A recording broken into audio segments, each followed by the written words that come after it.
Your luck seems to have turned. Guliosha was taken aback. Lin Shen didn't elaborate, instead turning to the live stream audience. To those who mentioned being in Quan Go's fan group earlier, could you please screenshot any chat records where he incited his fans to attack Shuer and send them to me via private message?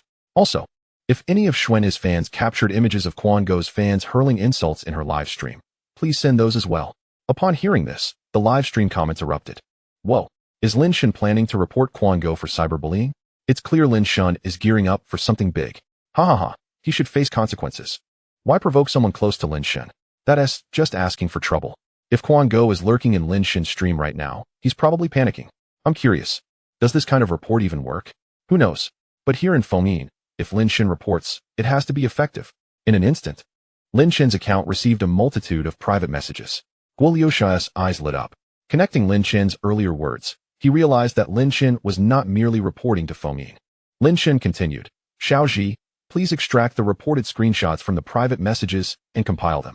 Understood, master. Lin Shen then stepped outside the hotel and called Zhong Wenzhou with his spare phone. Old Zhong, I have something to ask of you. Before Lin Shen could finish, Zhong Wenzhou interjected, I'm watching your live stream. You want to discuss Quan Go, right? No problem, just send me the screenshots. They're currently addressing cyberbullying in the streaming industry, so it's perfect timing to use him as a negative example. Lin Shen smiled. Zhong Wenzhou chuckled. Let us not be formal. Feel free to reach out anytime similar issues arise. Just a heads up, I can assist with what I can, but if it involves legal matters, I can't help there. Lin Shen acknowledged this and ended the call. Guliosha emerged, looking as if he had something to say but hesitated. Lin Shen whispered, as I said before, dissolve your fan groups sooner rather than later. This time it's Quan Go, next time, it could be someone else. Guliosha nodded vigorously. Understanding that he had guessed correctly, Lin Shen was intent on decisively taking down Quan Go, likely to have him classified as a negative example and blacklisted by the Streaming Management Association. A permanent ban was surely imminent. It was astonishing to think that Lin Shen had someone with such influence backing him. Yet, Quan Go had brought this upon himself by willingly handing Lin Shen the evidence. If he didn't perish, who would? Guliosha felt a strange sense of gratitude towards the unseen Quan Go. Thank you, my friend. Chapter 187, Hair-Raising. The mysterious palace descends at Zhuoma Grand Hotel. After concluding the call, Zhong Wenzhou turned to Old Zhou. Old Zhou, I'm entrusting you with Quan Go's matter. I'll forward the information to you shortly. Please handle the relevant departments. Hadn't he established a guild? It was time to investigate any tax issues or other concerns. Additionally, the Jinfeng Martial Arts School of Li Fangyun and the Daoyuo Boxing School of Luo Dingwu are worth investigating for their qualifications, fire safety, and tax matters. Old Zhou smiled broadly. I understand. In the Tang Nation, much is left unspoken. If one desires to investigate, issues are bound to surface. It merely depends on whether one is under scrutiny. Now, due to the matter involving Tang Lang and Shuer, certain individuals are destined for misfortune.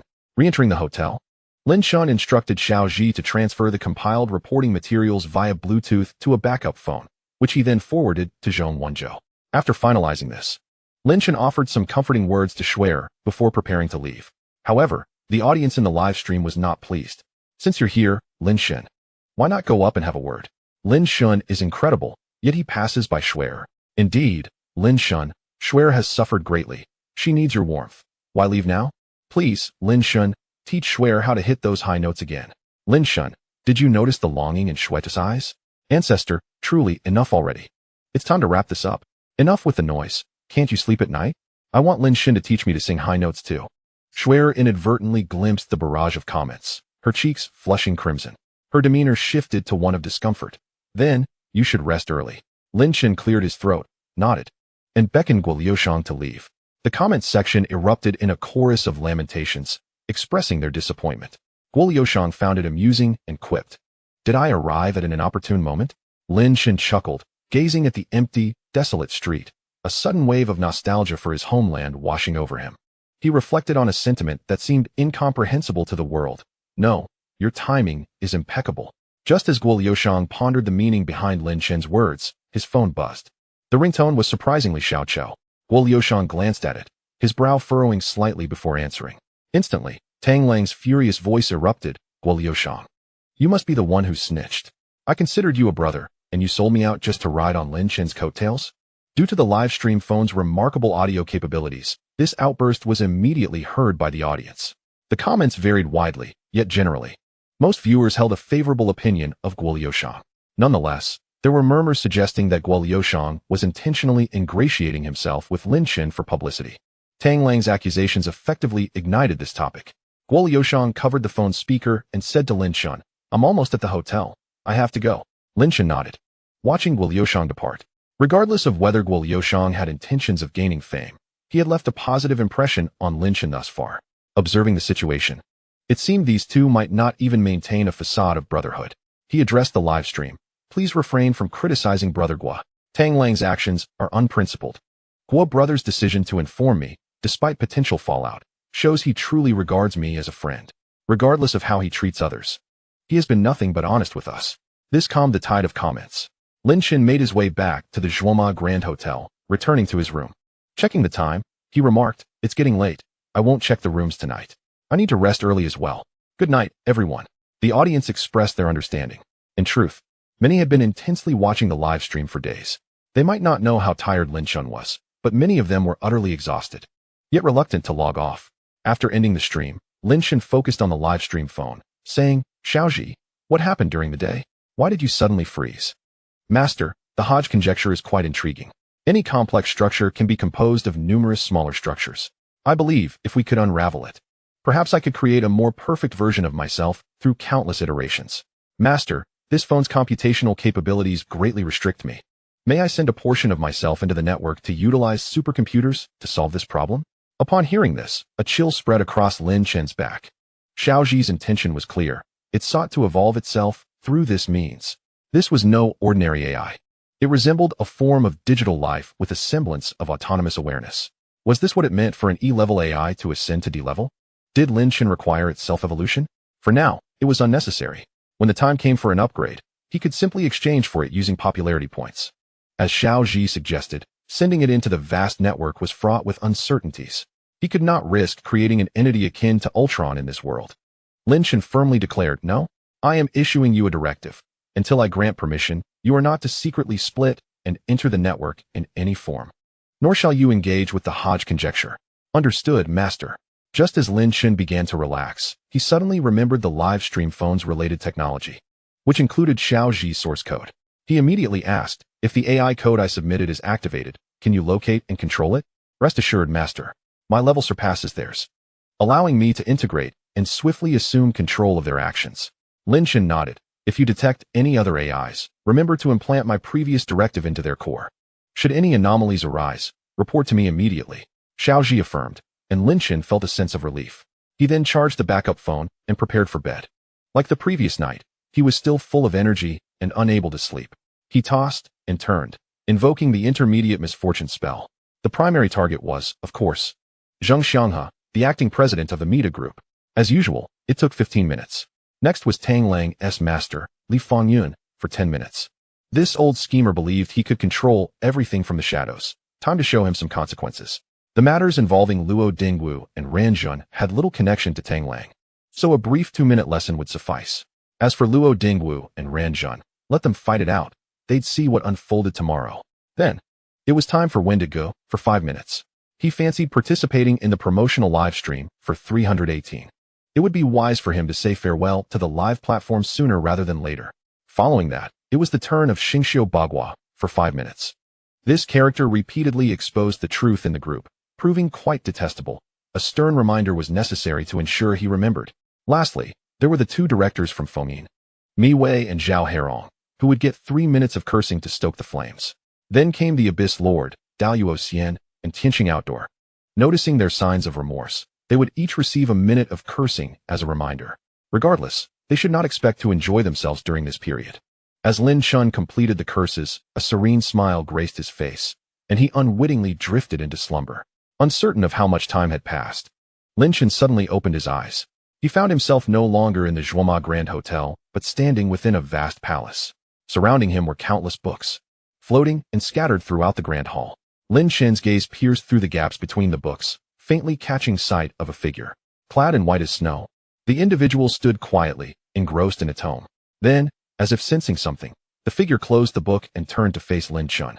Chapter 188, The Hall of Thought.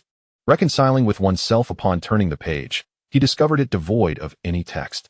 Instead, It was filled with chaotic images reminiscent of cinematic flashbacks, fragments of memories from his previous life as a child. Lin Chen's heart jolted. He instantly recognized this place. The Hall of Thought, also known as the Palace of Memory. A concept from a globally renowned film in his past life had unexpectedly materialized within his mind. In that film, exceptionally intelligent individuals could construct a palace within their brains to categorize and store all their life memories. Whenever needed, they could simply enter this palace to effortlessly retrieve any desired information. After exchanging for the basic golden brain the previous night, Lin Chen had acquired the ability to create his own memory palace. However, at that moment, the thought had merely flitted through his mind without any action taken. Now, to his astonishment, a memory palace had manifested in his consciousness without his awareness. Even more unsettling was the fact that prior to his dream-induced arrival here, a man in white had already begun exploring his memories. Could this be a second persona? At that moment, the floating books ahead dispersed, revealing a pathway. The figure of the man in white was fully exposed to Lin Chen's gaze. As he had surmised, the man bore an uncanny resemblance to himself.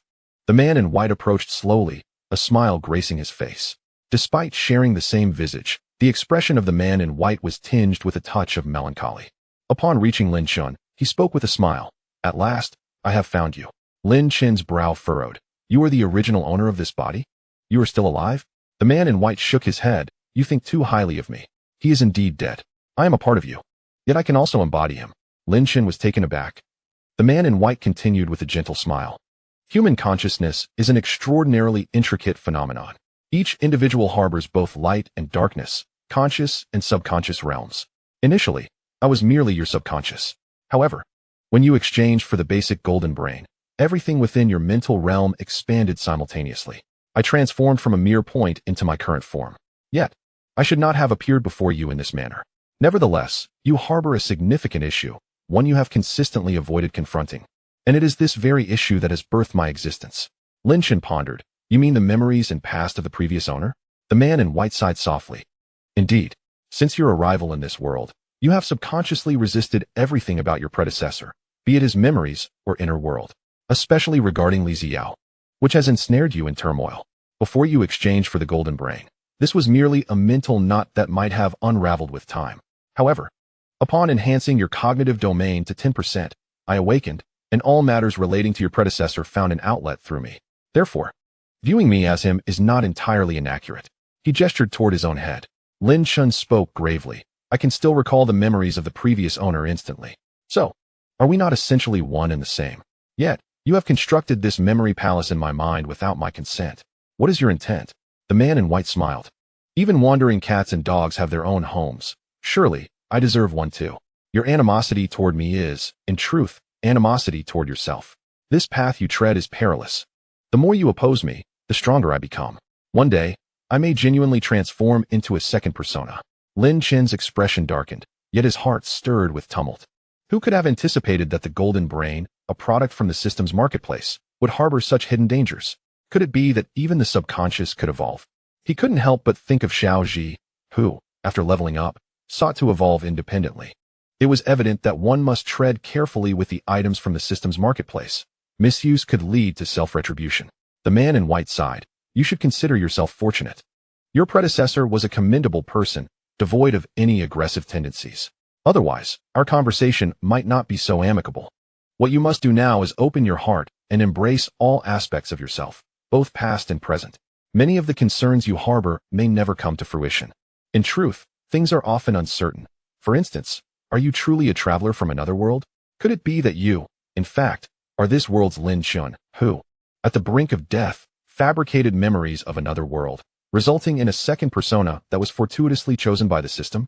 Or perhaps, your predecessor, before his demise, experienced a quantum entanglement and resonance on a spiritual level with another Lin Chen from a different timeline, imprinting that Lin Chen's memories onto himself.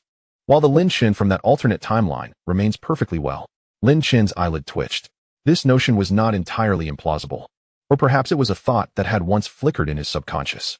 The man in white continued. "Thus, approach matters with a light heart, and embrace a bit of ignorance. When you first traversed here, you believed your predecessor's decision to block Li Xiao was a stubborn fixation. Now, are you not engaging in the same behavior? Perhaps you are, in fact, the same person." Lin Shun cast a glance at him before turning to the center of the palace. He sat cross-legged, while the man in white remained stationary, smiling at him. In the Hall of Thought, time flowed differently than in the outside world, giving rise to dreams of yellow millet. A day, 10 days, a month, Lin Shun sat there, motionless. This was his own battle, a quest for reconciliation with himself. Should he succeed, everything would fall into place. If he failed, the subconscious that inherited his predecessor's essence might indeed evolve into a second persona that posed a grave threat. As time passed, the man in white began to change. His form gradually grew faint until he became a shadow, nearly indistinguishable. Yet, his face bore a smile of contentment and relief. Lin Shun opened his eyes and rose, gazing at the vanishing figure of the man in white. The man outstretched his arms, smiling. "Let us bid farewell." Lin Shun's expression was peculiar. Embracing oneself seemed rather strange. The man in white blinked. "What's the matter? Is it not acceptable for me to embrace you, just as De Song embraced, as Shui Er embraced, as Zhuoma embraced?"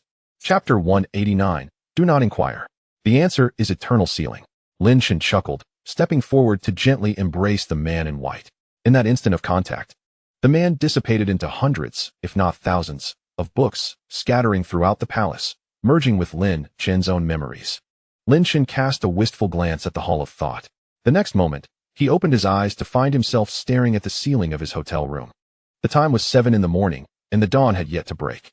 Lin Shun rose and entered the bathroom, gazing into the mirror at his reflection. Last night's experience, though seemingly mystical, was, in essence, rather mundane. Compared to yesterday, there was no significant change, merely a newfound clarity in his mindset. Lin Shun speculated that his subconscious had drawn him into the Hall of Thought due to Li Xiao's imminent arrival in Jiangya County, thus preemptively addressing this issue. Reflecting on Li Xiao, Lin Shun, now completely accepting of his predecessor's past, could not help but feel a twinge of something unusual. The cold medicine she had once gifted him was surprisingly sweet. Ultimately, he gently shook his head, opting to go with the flow. After all, even in his previous life, he had never truly begun anything with Li Xiao. Furthermore, what could be expected 4 years later? After freshening up, Lin Shun did not start a live broadcast, but proceeded directly to the 4th floor. At the stairway, the young man still stood guard like a javelin, his expression somewhat weary. Upon seeing Lin Shun, he instantly straightened up, standing at attention.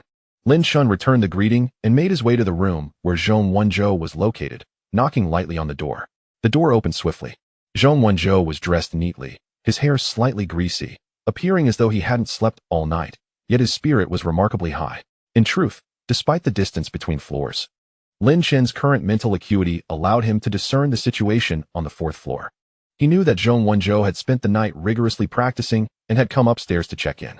Upon entering the room, Lin Shun spotted Lao Zhou, who was fast asleep on the bed, while the others had dispersed to different rooms on the 4th floor the previous night. After settling in, Lin Shun smiled and asked, "How has the practice been going?" Zhong Wenzhou immediately began to circulate his energy, this time only channeling a modest amount of vitality. Avoiding the overwhelming heat he had experienced the night before, Lin Shun observed for a few seconds, nodding in approval. "Much improved, continue this way. But do remember to exercise moderation. Excess in anything can be detrimental." Zhong Wenzhou humbly accepted the advice and then remarked, "There are some developments regarding the situation with Chuango. You can check his live broadcast." "So soon?" Lin Shun exclaimed in surprise, retrieving his spare phone to enter Chuango's live stream. Instantly, he was greeted with a darkened broadcast interface displaying a message. "This live stream has been permanently banned due to violations." It was barely past 7 in the morning, yet the chat was abuzz with activity. Many viewers were questioning and cursing the Fengyin officials, asserting that there had been no violations to merit Chuango's ban. Numerous comments referenced the incident from the previous night when Lin Shun had reported the attack on Shui's stream. Consequently, many were hurling insults at Lin Shun. The moderators in Chuango's chat were attempting to reassure viewers, stating that the ban was temporary and that Chuango was in communication with the higher-ups, promising a swift resolution. Lin Shun observed the vitriolic comments directed at him and could not help but smirk. Subsequently, he utilized his alternate account, Lin Shun the Great, to send 4 Ferris wheels into the chat. The moment the Ferris wheels appeared, the chat exploded with activity. "You bastard Lin Shun. Are you trying to kick someone while they're down? Get lost, Lin Dog. Damn it. Hurry up and admit if this is your doing. Do you really think you can act with impunity just because you have Zhang Qinji backing you? This matter is far from over. Lin Dog, don't get cocky. Chuango is also a top-tier streamer. Do you think it's that easy to take him down?" Release Chuango immediately, or I'll come to Jiangya County and stab you. Amidst the barrage of comments, Lin Chen shook his head in disbelief. Those who threatened to stab him were clearly too immersed in the live stream. Taking his time, he sent a comment. R.I.P. Flowers and incense have been offered. Losing interest, Lin Chen exited Chuango's live stream. Zhong Wenzhou found it amusing and said, "The materials you provided for the report were submitted to the relevant authorities last night, and they are taking it seriously." After confirming the validity, they even called Fengyin's executives in the middle of the night to indicate that this person will be regarded as a typical case in the future. Fengyin's response was swift, subsequently banning Chuango's live stream. However, it was indeed warranted. As a top-tier streamer, such behavior was detrimental to societal standards, and it was necessary to set an example to rectify the current streaming environment. Lin Chen nodded, choosing not to elaborate further, and took his leave from the room. As he walked back to the third floor, a thought struck him, and he opened the Fengyin Hall of Fame chat group. Indeed, the news of Chuango's permanent ban had caused a considerable stir within the group. Discussions were rampant, as incidents of streamers attacking other channels were commonplace. Moreover, Chuango's target had been Schwer, whose popularity was not particularly high. Typically, even in cases of punitive bans, they would last at most 10 days to 2 weeks. The decision for a permanent ban was truly astonishing, sending chills through many. Everyone was aware that this incident was undoubtedly linked to Lin Chen's report from the previous night. However, could Lin Chen truly wield such influence? Fengyin was not a dictatorship under Zhang Qianji, and the interests surrounding Chuango were deeply intertwined. Could a top-tier streamer truly be banned permanently just like that? The streamers in the group spoke cautiously when mentioning Lin Chen, particularly those who had switched allegiances. Some were even too fearful to voice their opinions, trembling in apprehension. Nonetheless, a few dared to inquire if Lin Chen had any involvement in Chuango's permanent ban. Lin Chen, in his outdoor persona, boldly declared, "Don't ask. It was indeed my report that led to this, and it's a permanent ban. Not just Fengyin. You might not see Chuango anywhere else in the future either." Once this message appeared, the group fell silent. All streamers who read it were taken aback, many drawing in sharp breaths. The implication was clear. Chuango was heading for a blacklist, facing a total ban across the internet. From the series of events leading up to this, many had already realized that Lin Chen was not to be trifled with, yet they had not anticipated his ruthlessness towards adversaries. When he struck, it was with the intent to obliterate entirely. Who could withstand such force? Numerous streamers felt relieved they had refrained from making rash comments in the group, positioning themselves against Lin Chen. Amidst the silence, Yang Dunhai spoke up. "Chuango is indeed permanently banned. I want to elaborate, but he has brought this upon himself. I hope everyone learns from his lesson. As streamers, we must exercise caution and refrain from engaging in illegal activities." Yang Dunhai's statement, being one of Fengyin's executives, undoubtedly solidified the stance on Chuango's situation, indicating that there would be no changes from Fengyin's side. Whether it would result in a total ban across the internet would depend on the final notification from the Streaming Regulatory Association. Lin Chen, upon reading Yang Dunhai's remarks, merely smiled and put away his spare phone. He knocked on Yuan Hang's door, calling him to join for breakfast. Just then, his spare phone vibrated. Upon checking, Lin Chen felt a jolt of anxiety. It was a photo sent by Yi Xiaoxi, featuring her, Li Xiao, and Schwer seated at a small table. They were enjoying breakfast items like soup dumplings, smiling at the camera. While Schwer appeared somewhat shy, Yi Xiaoxi and Li Xiao seemed genuinely delighted. Yi Xiaoxi's message read, "Have you gotten up? Come join us for breakfast." Lin Chen was taken aback, utterly disoriented. He had not expected that after arriving in Jiangya County, Yi Xiaoxi and Li Xiao would seek out Schwer instead of him. What was going on? Observing the expressions of the three women in the photo, he confirmed that Yi Xiaoxi was indeed up to something, and it appeared to be a provocation. Lin Chen couldn't help but chuckle coldly. The Azura field? Not a chance. He had a clear conscience. At that moment, Yuan Hang awoke, brushing his teeth. Seeing Lin Chen standing there with a smirk, he approached to look at the photo on Lin Chen's phone. His eyes widened in shock, bubbles forming in his mouth as he exclaimed, "Whoa, how did they all end up together?" He hurriedly rinsed his mouth and dashed out, his face alight with gossip and excitement. "Lin Chen, what are you going to do about this? Can you handle it?" Lin Chen glanced at him and replied, "Even if a few more join, I can handle it. Enough talk. Wash your face quickly. Let us go eat breakfast." Yuan Hang's expression turned admiring. Lin Chen, revered by his audience as a master, demonstrated an indomitable spirit that compels admiration. While the distant voice of Yu Hang was heard, Lin Chen returned to his room and instructed Xiao Ji to commence a live broadcast. The moment the stream began, millions who had been eagerly awaiting in the chat room erupted with excitement. Finally live. Is Lin Shin starting this early today? Another day brimming with vitality. Lin Shin, have you heard about the permanent ban on Quan Go? The news is outdated. I've already seen the images. Lin Shin has sent reads in Quan Go's stream. Seriously? Is Lin Shin that formidable? Was it truly due to his report? If a top tier says banned, then banned it is? Justice has been served. Win Sound's favored son has been confirmed. Missing De Song on the 4th day. Missing Zhuo Ma on the 2nd day. Upon noticing the comments about Quan Go, Lin Shin addressed the audience. The permanent ban on Quan Go indeed resulted from my report. He incited his fans to engage in online harassment, which had a profoundly negative impact. If he is not banned, then who should be? Therefore, my viewers, refrain from provoking conflicts in other streams or engaging in disruptive behavior. Otherwise, should I be banned one day, you will no longer see me. At this proclamation, the chat room surged with fervor. Is it really you who did this? Lin Shin is a true man, willing to take responsibility. Lin Shin is correct. His stream doesn't require fans to instigate conflict. He tirelessly handles matters himself. Just count how many streamers he has taken down in recent days. Ha ha ha. The truth is revealed. From Yuan Fengshun to Duan Go, and now to Quan Go, Lin Shin has not ceased in his endeavors. Who will be next? Dao Go? Rhythm fans declare they have given up on instigating conflicts. For Lin Shin himself is the strongest combatant and rhythm instigator. Meanwhile, fans of Quan Go seem to have caught wind of the developments and flocked to Lin Shin's stream. However, before they could unleash their vitriol, they were swiftly banned by Xiao Ji for a year. Some, however, braved the situation, deleting their affiliation with Quan Go's fanbase, only to begin their tirades. Those capable of such actions were predominantly die-hard fans of Quan Go. Observing this, Lin Shin did not relent and instructed Xiao Ji. Any viewer bearing Quan Go's fan badge, regardless of whether they have removed it, shall be banned for a year. The chat room was instantly cleansed, with ban notifications flooding in, creating a scene reminiscent of a battlefield, which left Lin Shin's fans astonished. This was the power of a top-tier streamer with an overwhelming fan base. Especially now, with Quan Go permanently banned, those fans seemed to have gone berserk. At that moment, Lin Shin's secondary phone rang. He glanced at the unfamiliar number, furrowing his brow before answering. A furious voice erupted from the other end. Lin Shin, are you playing tricks? Banning my stream? Just you wait. Lin Shin's expression turned cold. Quan Go? The voice seethed with anger. It's me, Quan Go. Lin Shin smiled faintly. What do you have in store? I am waiting.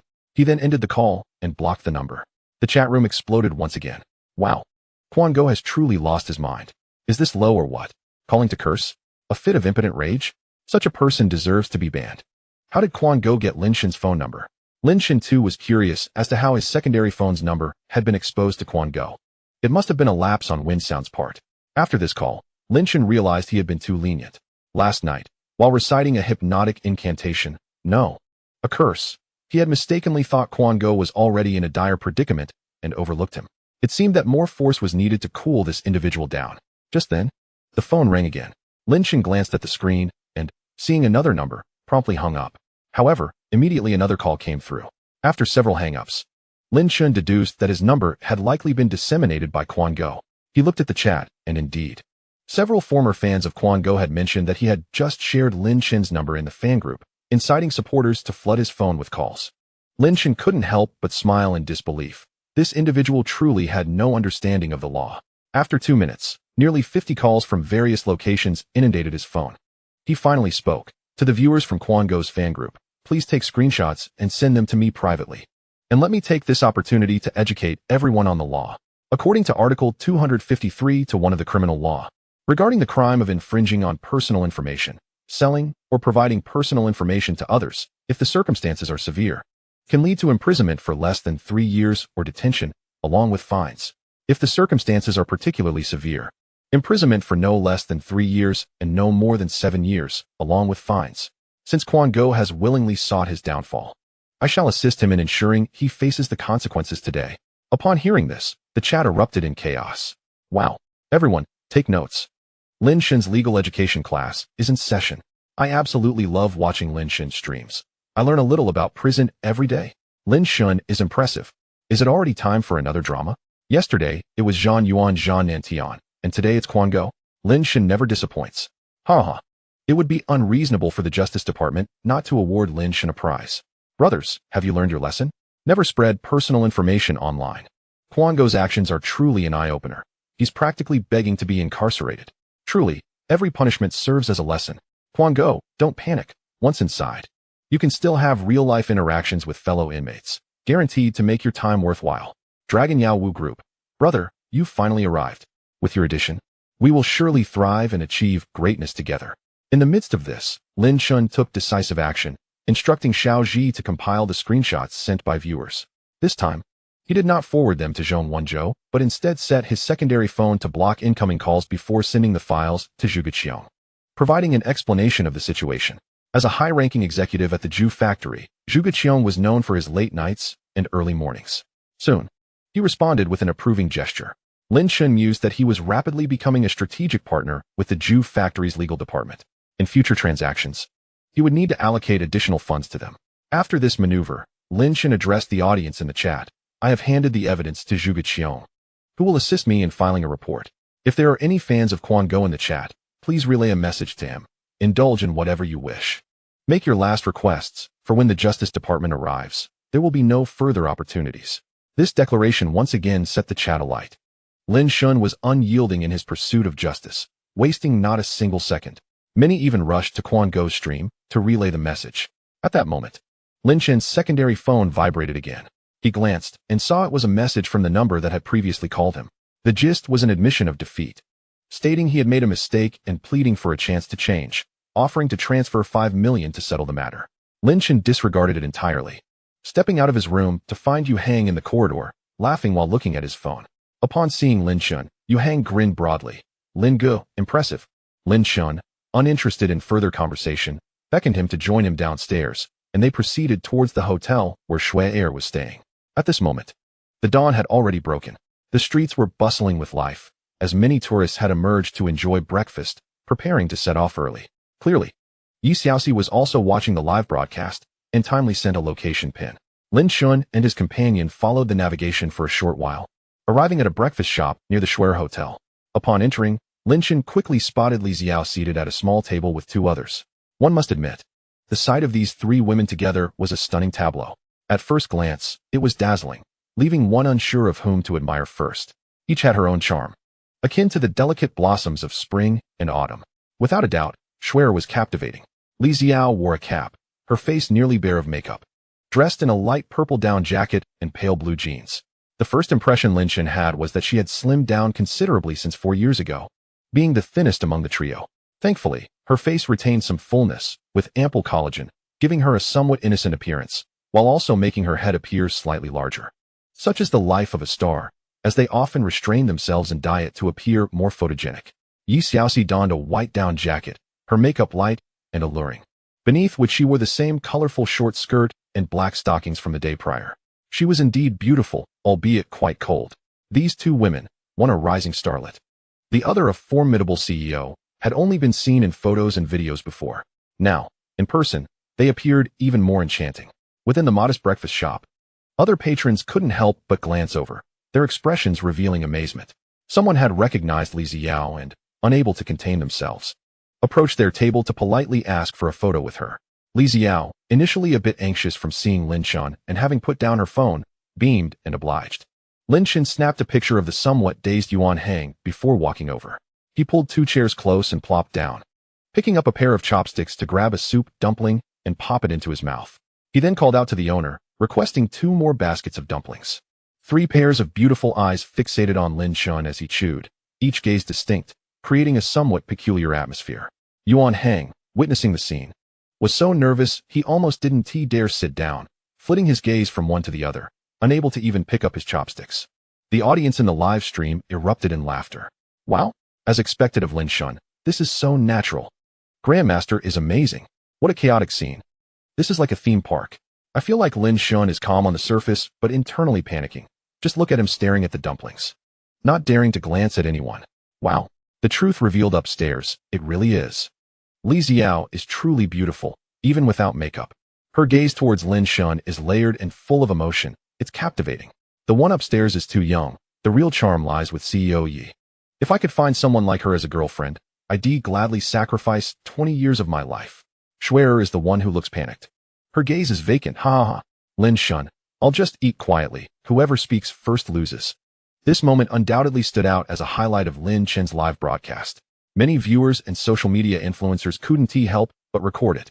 In the midst of this odd silence, Lin Chen devoured 6 or 7 dumplings in one go, only pausing when the owner brought 2 more baskets to the table. He then looked up at the 3 women and asked, "Aren't you all eating? Have you had enough?" Yi Xiaoxi smiled sweetly, her eyes gleaming with interest as she regarded Lin Chen. "We traveled such a long way to see you, and you're just focusing on eating? Aren't you going to greet us and make small talk?"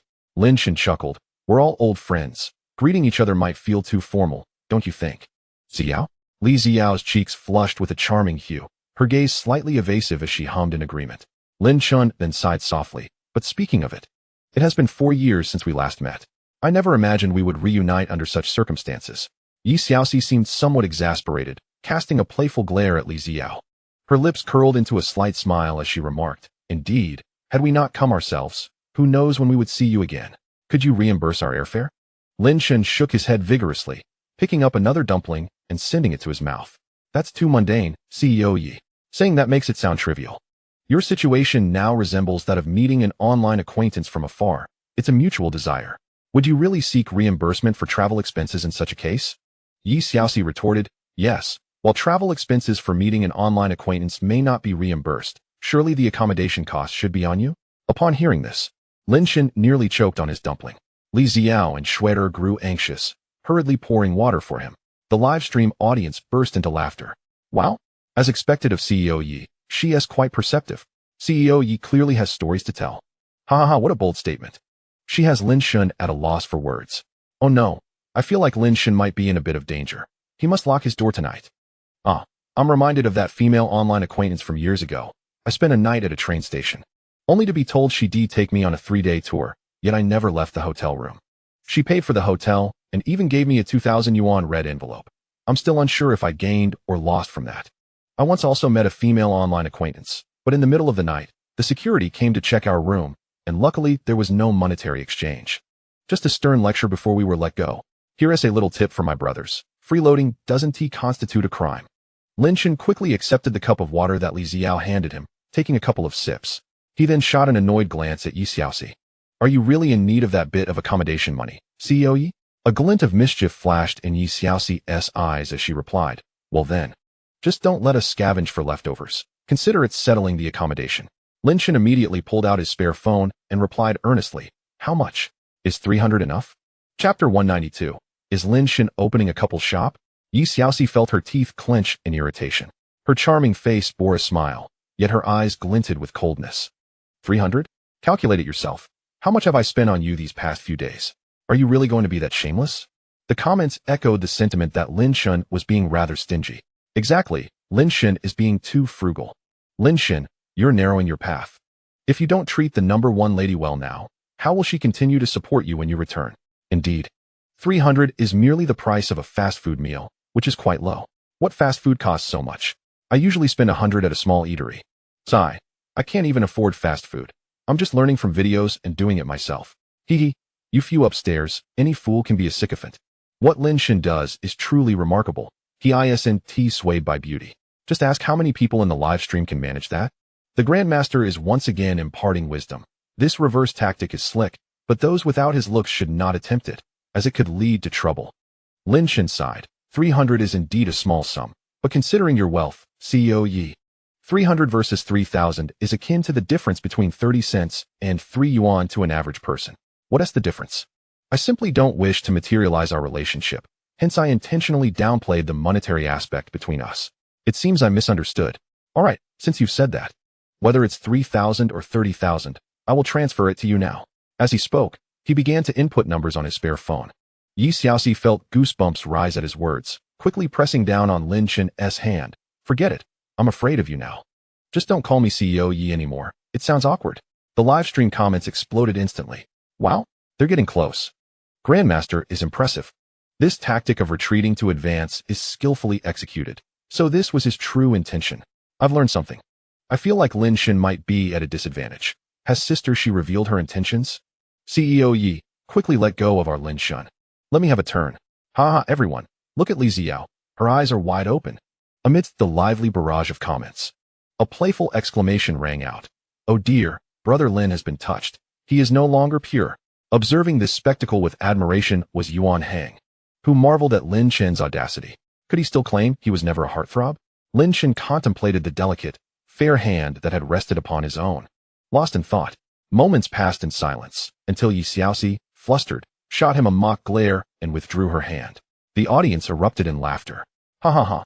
Lin God is incredible. As long as I remain unembarrassed, it's Xiaojia's embarrassment. The higher the road, the greater the challenge. Xiaojia is simply too innocent. Lacking Lin God's thick skin. De Yi is just too anxious. Take your time, there is plenty of time tonight. Finally, Lin Chen spoke with calm confidence. Then I shall continue to call you Xiaojia. He then turned to Li Ziao, and I shall refer to you as Sister Clever. Despite your rather unassuming appearance, Li Ziao, her cheeks tinged with pink, retorted, What do you mean I'm not clever? Lin Chen replied, People often emphasize what they lack. If you were truly clever, you wouldn't have released that clarification video, nor would you find yourself scavenging now. The conversation took a serious turn. Li Ziao bit her lip. Gazing resolutely at Lin Chen, I am willing. What of it? Lin Chen regarded her deeply, smiling. Collecting trash for money is far more arduous than acting. You must be prepared for that. Yi Xiaoxi glanced between them and interjected. Perhaps, Xiao, you should return to Elephant Entertainment. They surely have good scripts for you. Li Ziao shook her head, her eyes filled with gratitude and regret. Thank you, Sister Xiaoxi, but it's really unnecessary. This topic had been broached several times before, but she understood her predicament. Currently, she faced significant rejection from industry giants, effectively in a semi-blacklist status. Joining Elephant Entertainment would undoubtedly bring Xiaoxi trouble. Lin Chen then suggested, There is no need for such complications. If you truly wish to act, I plan to establish a film company. I'll provide the scripts. Sister Xiaoxi can find the actors, and you can direct and star in them. Even if the theaters refuse, there are still online films to consider. There's potential there. This proposal astonished not only Li Ziao and Yi Xiaoxi, but also sent the live stream into a frenzy. Wow. After dominating the music scene, is Lin God now setting his sights on the film industry? Writing his own scripts? I wouldn't believe anyone else, but if Lin God writes, I can't wait to see it. I trust in Lin God's talent. His productions are bound to be exceptional. Goodness. Are we witnessing the birth of a family business? If they really make a film, I strongly suggest Lin God takes the lead role, no matter how poor the production. I'd buy a ticket to support him. A film? Something seems off, but I'm intrigued. Yi Xiaoxi perked up. This sounds promising. I can help bring people in. But I want to share. She then asked Lin Chen, But can you really write scripts? Lin Chen replied with a glance. At the very least. I've studied acting for 2 years, writing scripts isn't beyond me. In truth, his confidence stemmed from the plethora of classic films he recalled from his past life. For someone plagued by indecision, the act of creation was not the issue. It was choosing which story to tell. Li Ziao appeared somewhat dazed. Me? Direct and star in my own film? But I've never studied directing. Lin Chen chuckled lightly. Many actors in the entertainment industry have taken on directing roles themselves. If they can, why can't you? Li Ziao fell into contemplation. Yi Xiaoxi glanced at the comments and remarked, If you were the director, the viewers would surely be even more eager, wouldn't they? Lin Chen firmly stated, I still need to walk. I don't have the time for that. Li Ziao and Yi Xiaoxi exchanged glances. So you plan to be a hands-off manager, sitting back to collect profits while we toil away? What does walking really mean to you? Is it truly that significant? Schwerer, seated quietly nearby, listened intently without interjecting, even enjoying her dumplings. Her serene eyes betrayed no turbulence, for she felt no alienation or despair from the discussions around her, emblematic of a strong inner self. Earlier, when Yi Xiaoxi and Li Ziao approached her, she had been apprehensive about Lin Chen's reaction, but now it was clear he was in control, allowing her to relax completely. After all, she was merely an observer. Perhaps a singer. Notions of starting a company or making films felt far removed from her reality, and she had no desire to engage. The dumplings were simply delightful. Li Ziao finally shook her head gently. Let us discuss this later. For now, I must focus on what lies ahead. Lin Chen would not press her. His suggestion was merely a token of appreciation for her support. Ultimately, whether or not to pursue it rested with her. Once their breakfast concluded, Lin Chen generously settled the bill. As they stepped outside, a group of individuals approached from down the street. Some held phones, and, upon spotting Lin Chen and the others, pointed excitedly. They're over there. Lin Chen turned to see, recognizing the figures ahead as disciples of Luo Dingguo. Trailing behind them was Luo Dingguo himself. Seated in a wheelchair, his face bruised, his head bandaged, and his foot encased in plaster. It was hard to fathom what he had endured the previous night. Pushing his wheelchair was a bald man of moderate build, notably dressed in a fitted short-sleeve shirt despite the chilly weather, his physique resembling an inverted triangle, muscles well-defined. With a thick neck and visible abs. His ears bore the marks of frequent altercations, a characteristic of true fighters. Ranjun.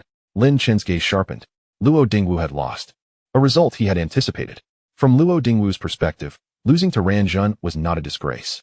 It was preferable to being defeated by Lin Chen and subsequently disbanding his dojo, avoiding the risk of being used as a pawn by Li Fanyan. Yet, Luo Dingwu's stubbornness was evident. Even in his current state, he still sought to observe the happenings in Jiangye County. Li Xiao, Yuan Hang, and the others noticed Luo Dingwu's arrival, their expressions tense as they turned to Lin Chen. Simultaneously, the livestream audience recognized Luo Dingwu and erupted with excitement. Wow! Luo Dingwu is here. Is that Ranjun pushing him? He looks even more ferocious in person. I almost forgot about this situation until now. Looking at Luo Dingwu. It's clear he took a beating last night. He even has a cast. Predictable, youth and strength are formidable, and with Ranjun being a practical fighter. It's no surprise Luo Dingwu lost. Ranjun is so ostentatious, wearing a short sleeve in this cold. Is he showing off his muscles, or what? How is he not freezing? Showy or not, Ranjun is the real deal. Lin God is in for a challenge. Lin Chen stepped forward, meeting the two groups on the narrow sidewalk. Luo Dingwu's disciples parted to create a path as Ranjun pushed the wheelchair, coming face to face with Lin Chen. With bruised eyes filled with resentment, Luo Dingwu glared at Lin Chen and said, Lin Chen, I faced Ranjun last night, and I lost. Ranjun is Tang Lang's senior brother. Now the grudge lies with you. As he spoke, Ranjun stepped forward, releasing the wheelchair handle. He stood before Lin Chen, towering half a head taller, exuding an imposing presence. Then he extended his broad palm. Ranjun. Lin Chen smiled and shook his hand. Lin Chen. Upon their handshake, Ranjun's gaze subtly shifted. He intended to gauge Lin Chen's strength through the handshake, but to his surprise, Lin Chen's grip was as unyielding as iron. No matter how hard he tried, he could not affect the other. There was something there. Ranjun released his hand, his eyes widening in astonishment. Reminiscent of a predator spotting its prey, he grinned and said, let's find another place. It's quite spacious near the hospital, and should anything happen, we can receive timely assistance. Lin Chen nodded in agreement. You have considered it well. Let us proceed there. However, like Luo Dingwu, what do you intend to wager for this match? Ranjun's brows furrowed slightly as he gestured backward. Instantly, someone retrieved two massive golden belts from a large backpack and handed them to him. These are the championship belts I won in the martial arts tournament and the heavenly decision, along with 10 million. If you win, they are all yours. The moment these words left his mouth, the live stream's comments erupted in excitement. Wow, this is getting serious. Ranjun even brought out the championship belts and added 10 million. Is he prepared to risk it all? Just look at Luo Dingwu. He won't back down until one of them ends up hospitalized. Danger, danger, danger. Is it really that lucrative to participate in combat sports? 10 million just like that? With Ranjun's determination, Lin Chen will have no choice but to reveal his skills this time. What a fearsome prospect. Even if Lin Chen exposes all his abilities, will he still be a match for Ranjun? Everyone, stay calm. After all, Lin Chen is the man who kicked a rally driver and forged a metal business card. He might not necessarily lose. Lin Chen glanced at the two golden belts and said, how about this? If you lose, the belts will be valued at 5 million, plus your 10 million, totaling 15 million, all to be donated to the Tangwa Charity Association. Ranjun's expression stiffened. Deal. The group then headed toward the hospital in Jiangye County.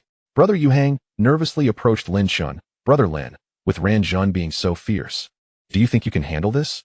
Lin Chen shot him a sideways glance, feeling a hint of schadenfreude, but lacking evidence.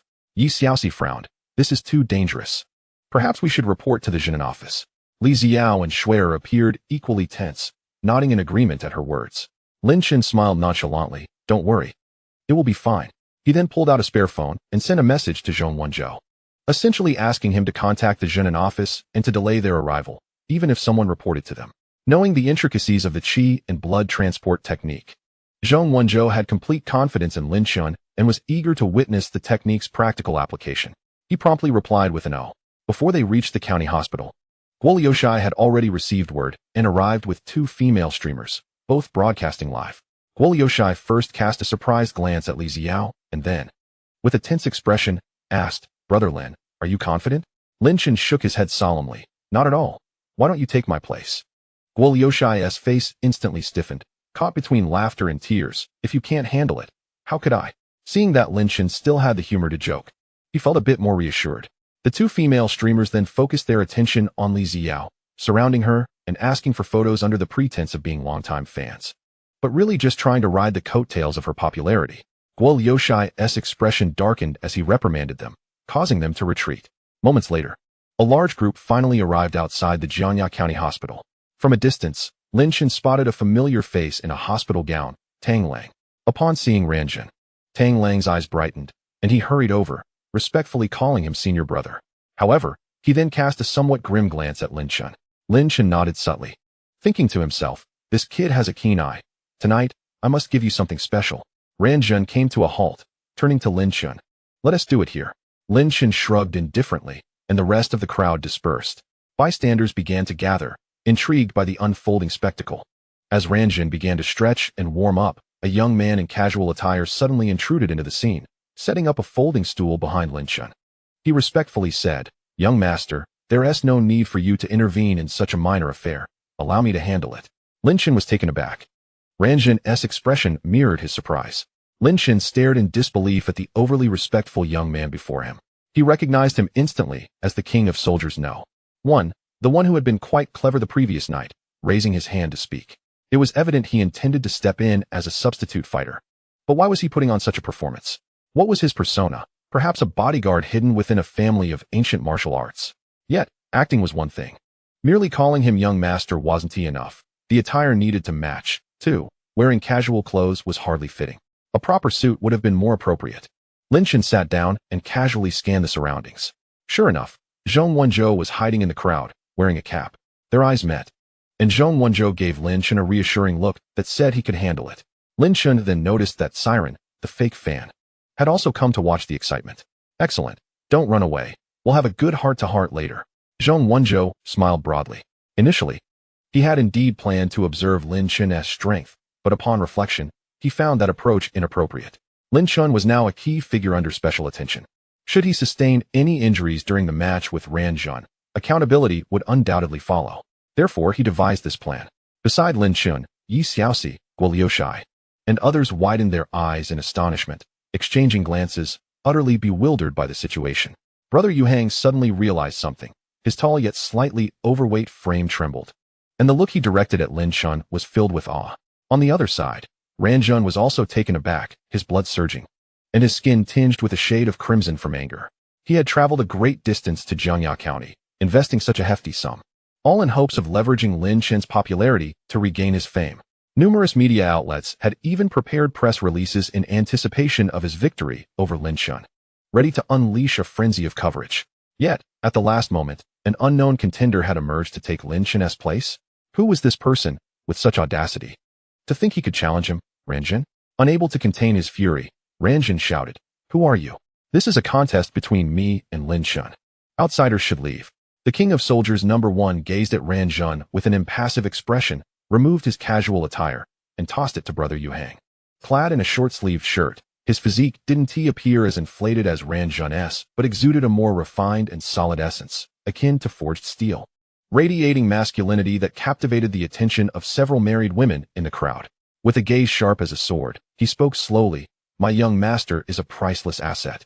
One you cannot provoke, nor are you qualified to contend with him. If you wish to challenge my young master, you must first get past me." Lin Shan couldn't help but curl his toes inward.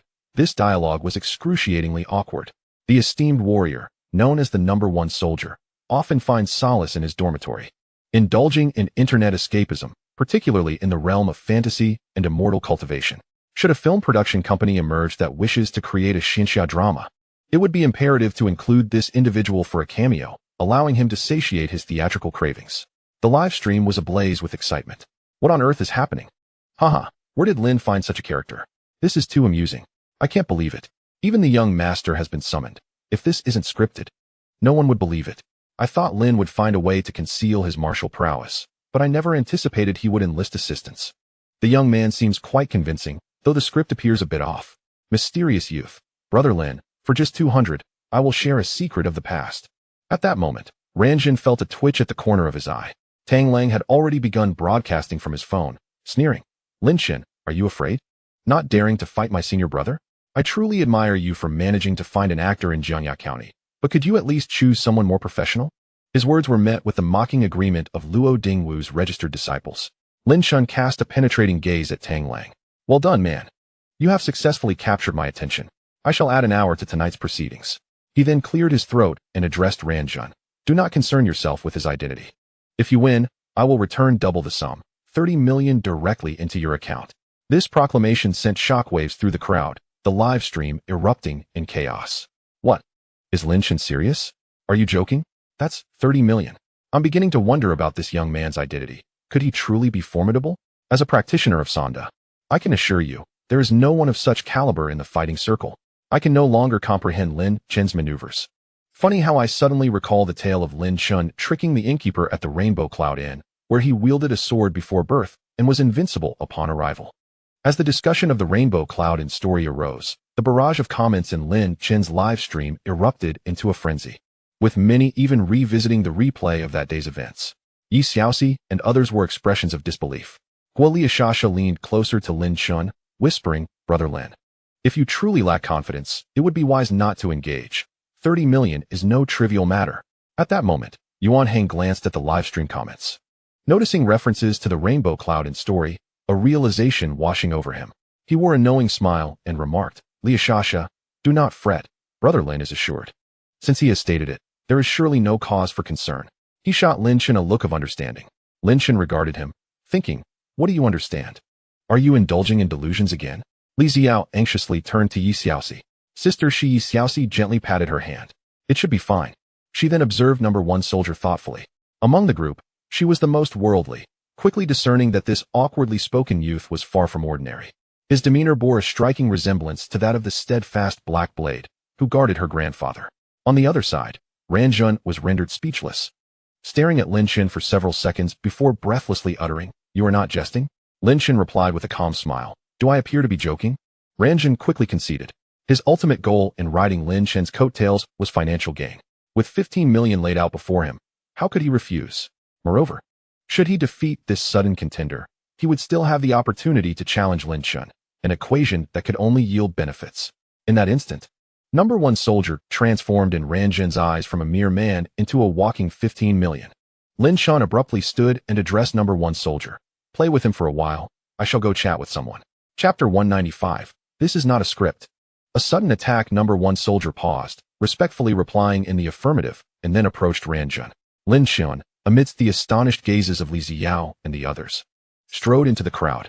Before they could react to his intentions, the sounds of combat erupted, instantly capturing everyone's attention. Lin Shen approached a figure attempting to push through the throng. He grasped the individual's shoulder. What is the rush, Zirin? The affair is not yet concluded. Zirin, burdened with a large basket, shuddered and offered an awkward smile. Lin, I'm still busy gathering Matsutake mushrooms, so I must leave. Before Lin Chen could respond, a violent crash and a pained scream erupted from behind, followed by a chorus of gasps. Turning, he beheld Ran Jun sprawled on the ground like a defeated dog, his left cheek rapidly swelling, 2 bloodied teeth nearby. Number 1 soldier casually flexed his fist, while Tang Lang, Luo Dingwu, and others, who had been cheering just moments before, now stood agape, disbelief etched on their faces. Had they not witnessed it firsthand, who would dare believe that the renowned fighter, Ran Jun, had been so effortlessly bested by this unknown youth? In the minds of the audience in Lin Chen's live stream, chaos ensued. This is absurd. How outrageous. The dual champion of the martial arts world was knocked out by a mere passerby in 5 seconds? Not even a script would dare to write such a scenario. It's a fake fight. Absolutely staged. It turns out the real performer was not the handsome young man, but Ran Jun. Ran Jun is so dedicated, he even lost teeth. I dub him the first in the realm of scripted performances. Countless comments questioned the authenticity of the preceding engagement. Ran Jun's reputation was too significant. Even if he had underestimated his opponent, he would not have been unable to withstand a single blow. At this moment, a comment surfaced. The real Nie Tingwu has sent 5 carnivals. Nie Tingwu, I have sparred with Ran Jun. He certainly did not underestimate his opponent. His adversary was simply too formidable. The way he dodged those initial attacks, every step and movement was executed with precision, something only a skilled fighter could achieve. And that punch struck perfectly during a moment of vulnerability in Ran Jun's series of attacks. The force was tremendous. Few in the Tang Kingdom's fighting circle could avoid it. True masters reside among the populace. If the opportunity arises, I would relish the chance to engage in a friendly exchange. As these comments flooded the screen, the live stream erupted once more. Is this truly the real Nye Tingwu? Indeed, it is his verified account. I can't believe Master Nye is watching Lin Chen's live stream. Master Nye is a martial arts grandmaster who has competed in the WBO World Championship. If he says so, it is surely true. So this is not scripted? How did Lin Chen find such a hidden master? My scalp is tingling. Could this person truly be from an ancient martial family? Are these families the pawns Lin Chen placed on Earth before ascending to the celestial realm? The previous commenter is hilarious. You are too deep in character. You might as well say that spiritual energy is about to awaken. Without a doubt, Lin Chen has once again garnered attention. With such formidable henchmen, one can only imagine his own prowess. As the barrage of comments rolled in, many notable figures from the martial arts community lurking in Lin Chen's live stream emerged to voice their opinions on the recent confrontation, offering various commendations for Nye Tingwu. The consensus was clear. This individual is formidable and should not be underestimated. True masters reside among the populace, particularly groups akin to Bang Wutong, who share the same circles. We're quick to ridicule Ranjun. In such a small community, when one falls, others feast more abundantly. After defeating Ranjun, the first soldier retrieved his jacket from Yuan Hang and, once dressed, approached Lin Chen with a respectful demeanor, saying, "Young master, if there are no further orders, I shall take my leave." Lin Chen waved dismissively, saying, "Go ahead, but remember to temper your strength in the future." The soldier nodded respectfully and swiftly mingled back into the crowd. At this moment, Luo Dingwu and Tang Lang regained their senses. Tang Lang's expression shifted dramatically as he rushed to Ranjun, urgently pinching his acupoint. "Senior brother, are you all right?" He then raised his voice. "No one is leaving. After striking someone, do you think you can just walk away? We must report this to the Zhen and division immediately." Luo Dingwu's disciples attempted to echo his sentiments, but a piercing glare from Luo Dingwu silenced them. He looked at Lin Chen, his eyes filled with lingering fear, silently thanking his cleverness for having lost to Ranjun first. Otherwise, he would be the one lying on the ground. He couldn't help but feel schadenfreude. That old fox, Li Fangyun, had calculated everything but failed to foresee the extent of Ranjun's defeat. This was becoming interesting. Just then, Ranjun slowly regained consciousness, his head buzzing. The images before his fainting spell resurfaced, and his face paled. He had been careless, failing to evade. He had intended to take a punch from his opponent and retaliate with a heavy blow, yet he was knocked out by a single strike. How embarrassing. Supported by Tang Lang, Ranjun staggered to his feet, wiping the blood from his lips. As he scanned the crowd, he was met with mocking gazes and heard disparaging remarks. The realization of the consequences he would face for losing this sparring match weighed heavily on him, causing him to falter once more. Taking a deep breath, he turned to Lin Chen and declared, "I concede. A bet is a bet. Tomorrow, you shall see the news of my donation." After the scandal of the fixed match, Ranjun had come to understand the importance of reputation. If he wished to continue in this circle, he had no choice but to donate. Tang Lang's expression changed, his voice filled with reluctance. "Senior brother." Lin Chen nodded in acknowledgement. At that moment, several agents from the Zhenan division pushed their way through the crowd, arriving late to the scene. The lead agent surveyed the area, inquiring about what had transpired and why the crowd had gathered.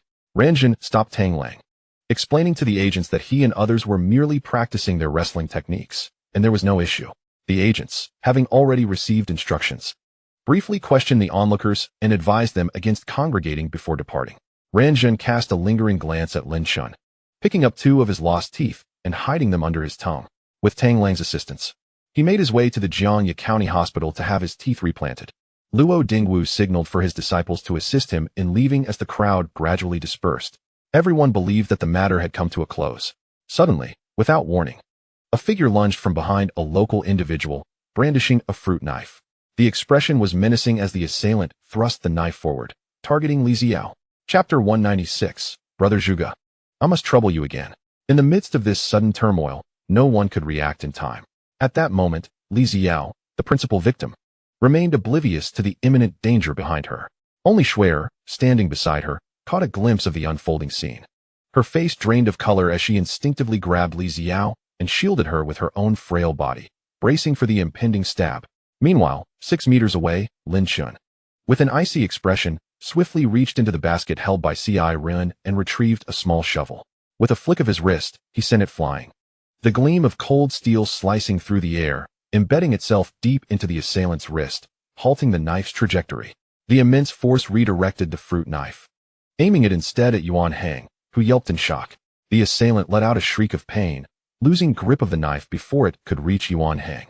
Before the knife could hit the ground, Lin Chun had already rushed forward, appearing before the assailant in a flash. He delivered a powerful kick to the assailant's calf, causing another agonized cry as the assailant fell to one knee. Lin Chun seized the left arm, twisting it behind the assailant's back, nearly dislocating it. He then pressed the assailant's face into the ground with his knee, kicking the fruit knife away and coldly stating, "Wang Chun, are you seeking death?" Upon hearing this, the viewers in the live stream finally reacted, and the comments exploded. "What the hell? I nearly died from shock. Is that really Wang Chun? Has he lost his mind? That was too close. If not for Lin Chun's quick reflexes, Schwer would have been stabbed." Schwer is incredibly brave, using her body to shield Li Xiao. She deserves a fan badge. This is attempted murder, right? As a law student, I can say Wang Chun is looking at a decade or more in prison. What kind of deep-seated grudge could Wang Chun have against Li Xiao to act so violently? If he wanted to stab someone, it should have been Lin Chun. I can't even comprehend this. Why would a high-ranking executive at a mango factory resort to street violence? As the comments flew by, Yi Xiaoxi and the others slowly grasped what had transpired, their faces pale with shock. Yi Xiaoxi hurriedly checked on Schwer and Li Xiao, saying, "That was close. Are you both all right?" Realizing what had just occurred, Li Xiao's face turned ashen, her legs trembling. There was nothing shameful about her reaction. It was a natural response in such a situation. She shook her head gently, gazing at Schwer with immense gratitude. "Schwer, you are so reckless. What if you had?" Schwer maintained her composure, smiling sweetly as she comforted Li Xiao. "It's fine. Nothing happened, right? It was just an instinctive reaction. If it happened again, I might hesitate." Yi Xiaoxi admonished, "Don't even think about a second time. We can't have this happen again." She then glared at the struggling Wang Chun, perplexed as to why he would resort to such madness.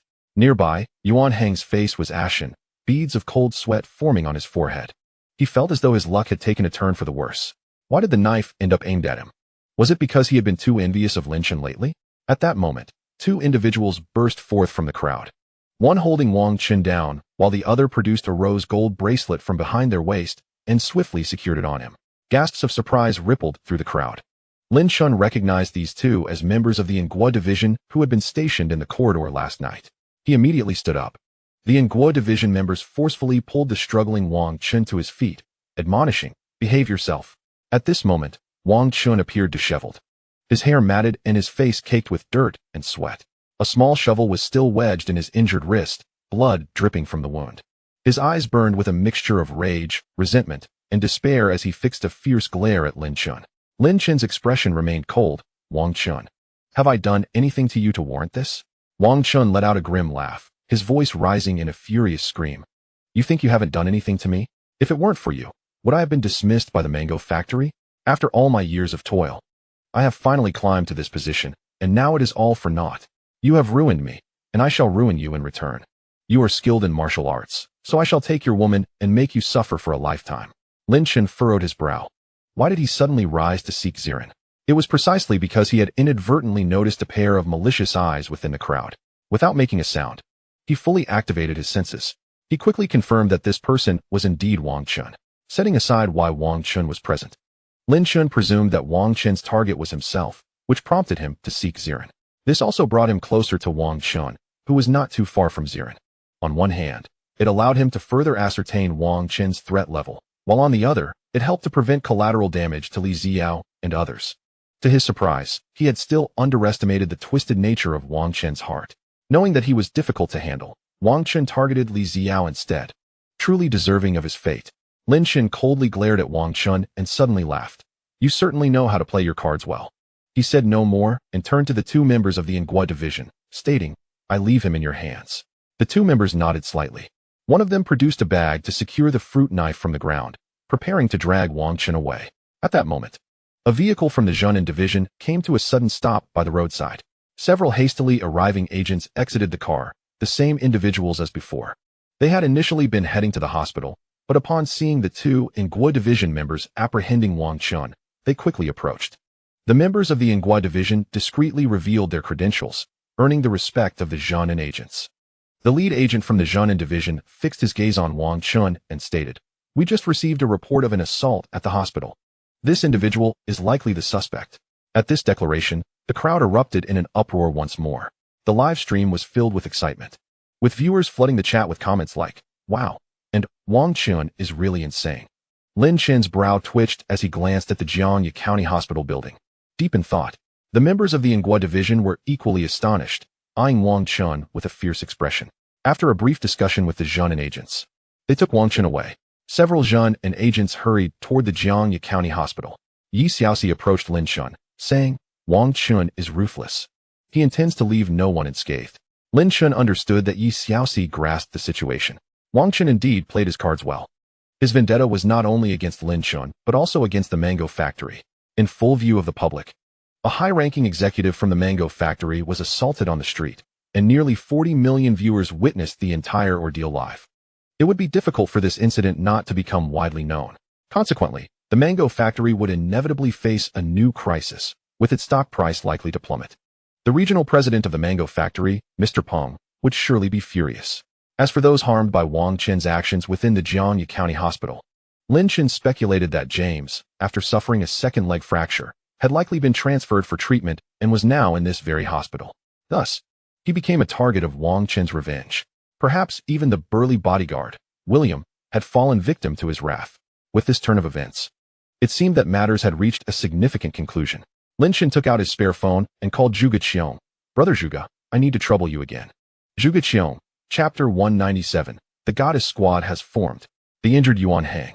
After hearing Lin Chen's account, Zhuge Qiong felt a whirlwind of confusion within.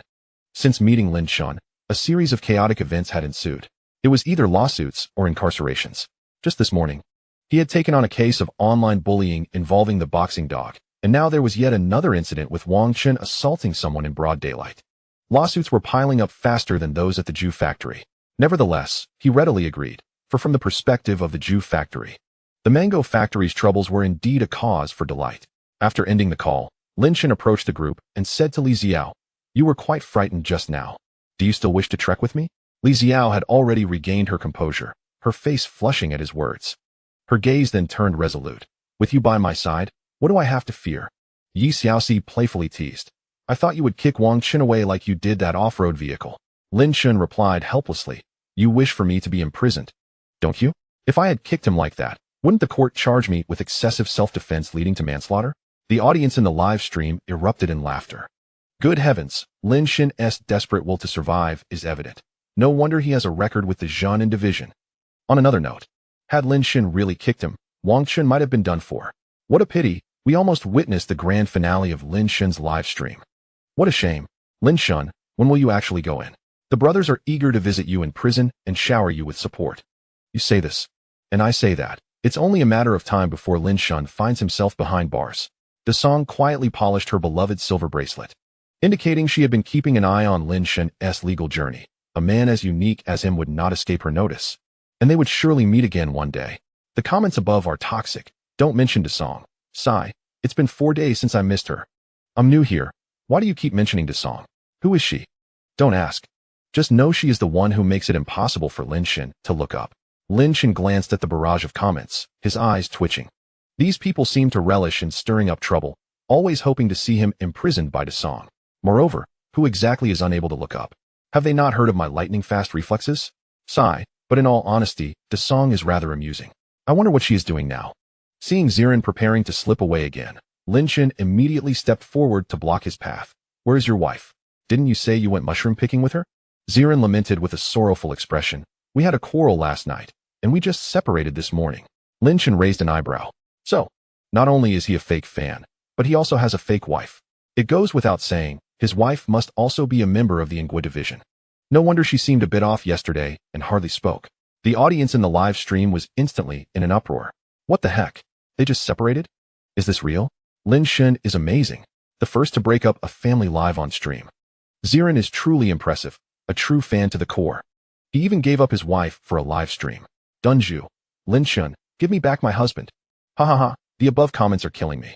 You want your husband back? Ziren is rather carefree. He lost his wife, but still has the time to go mushroom picking. Ziren, don't panic. There is still a 30-day cooling off period. Put in some effort, and you might win Dunju back. Lin Chen then addressed Ziren. I accidentally tossed your shovel away. Is that all right?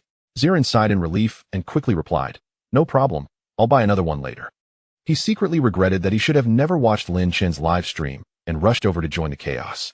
Only then did Lin Chen let him go, watching as Zirin hopped onto a motorcycle by the roadside and sped off, leaving him with a tinge of regret.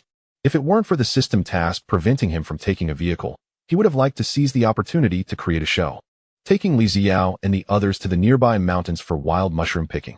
It would undoubtedly have been quite interesting.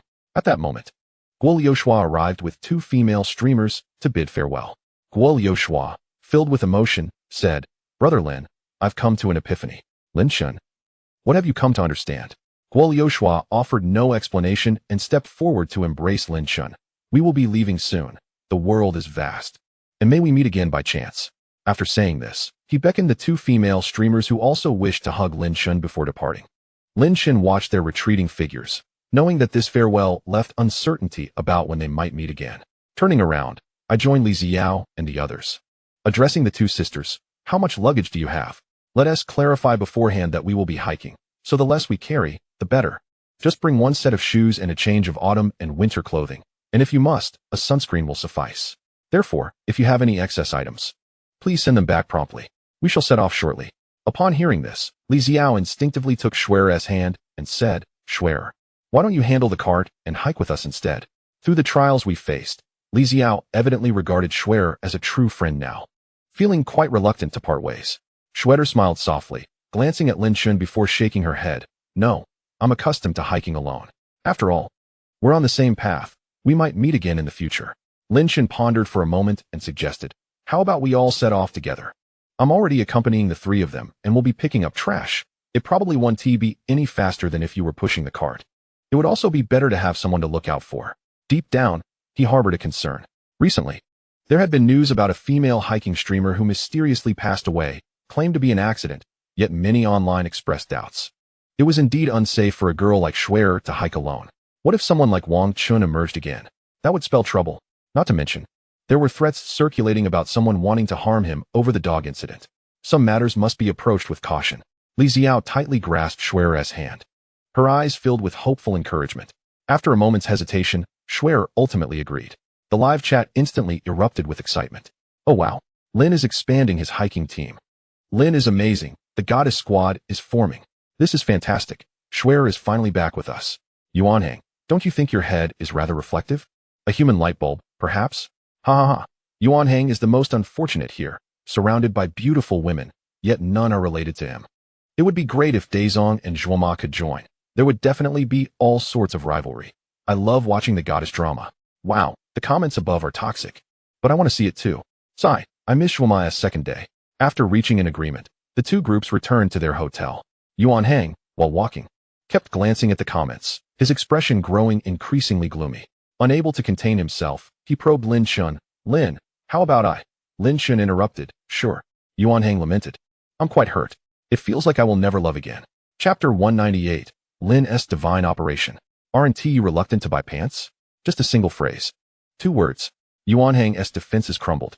The viewers in the live chat were utterly amused. Wow, Lin is being too real. At least let Yuanhang finish his sentence.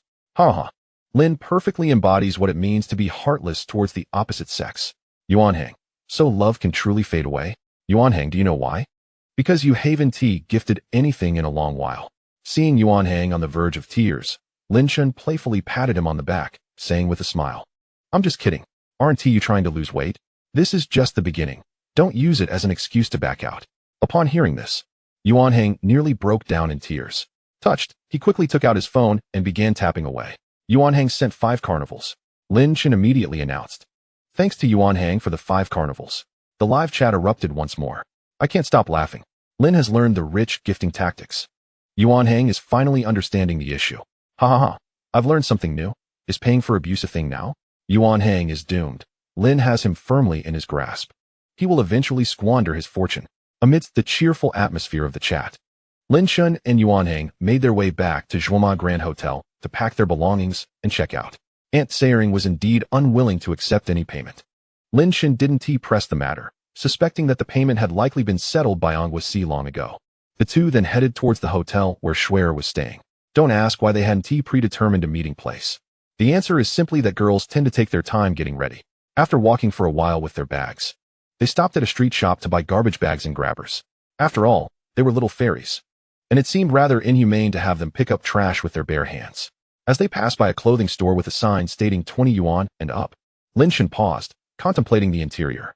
Yuan Hang, puzzled, asked, "Why aren't we moving, Lin?" Lin Shen replied, "I'm going in to buy a couple of pairs of pants."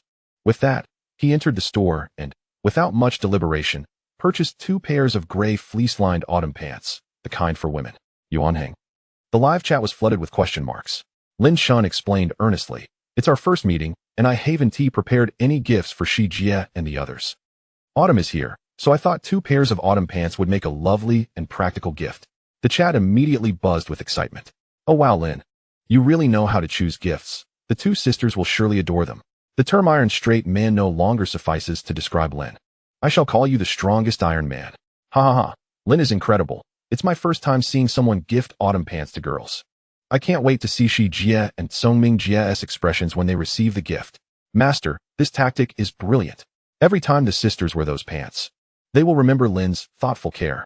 I've learned something. I'll go buy autumn pants for the goddesses too, but Lin, at least choose a more expensive pair. Don't let them fade.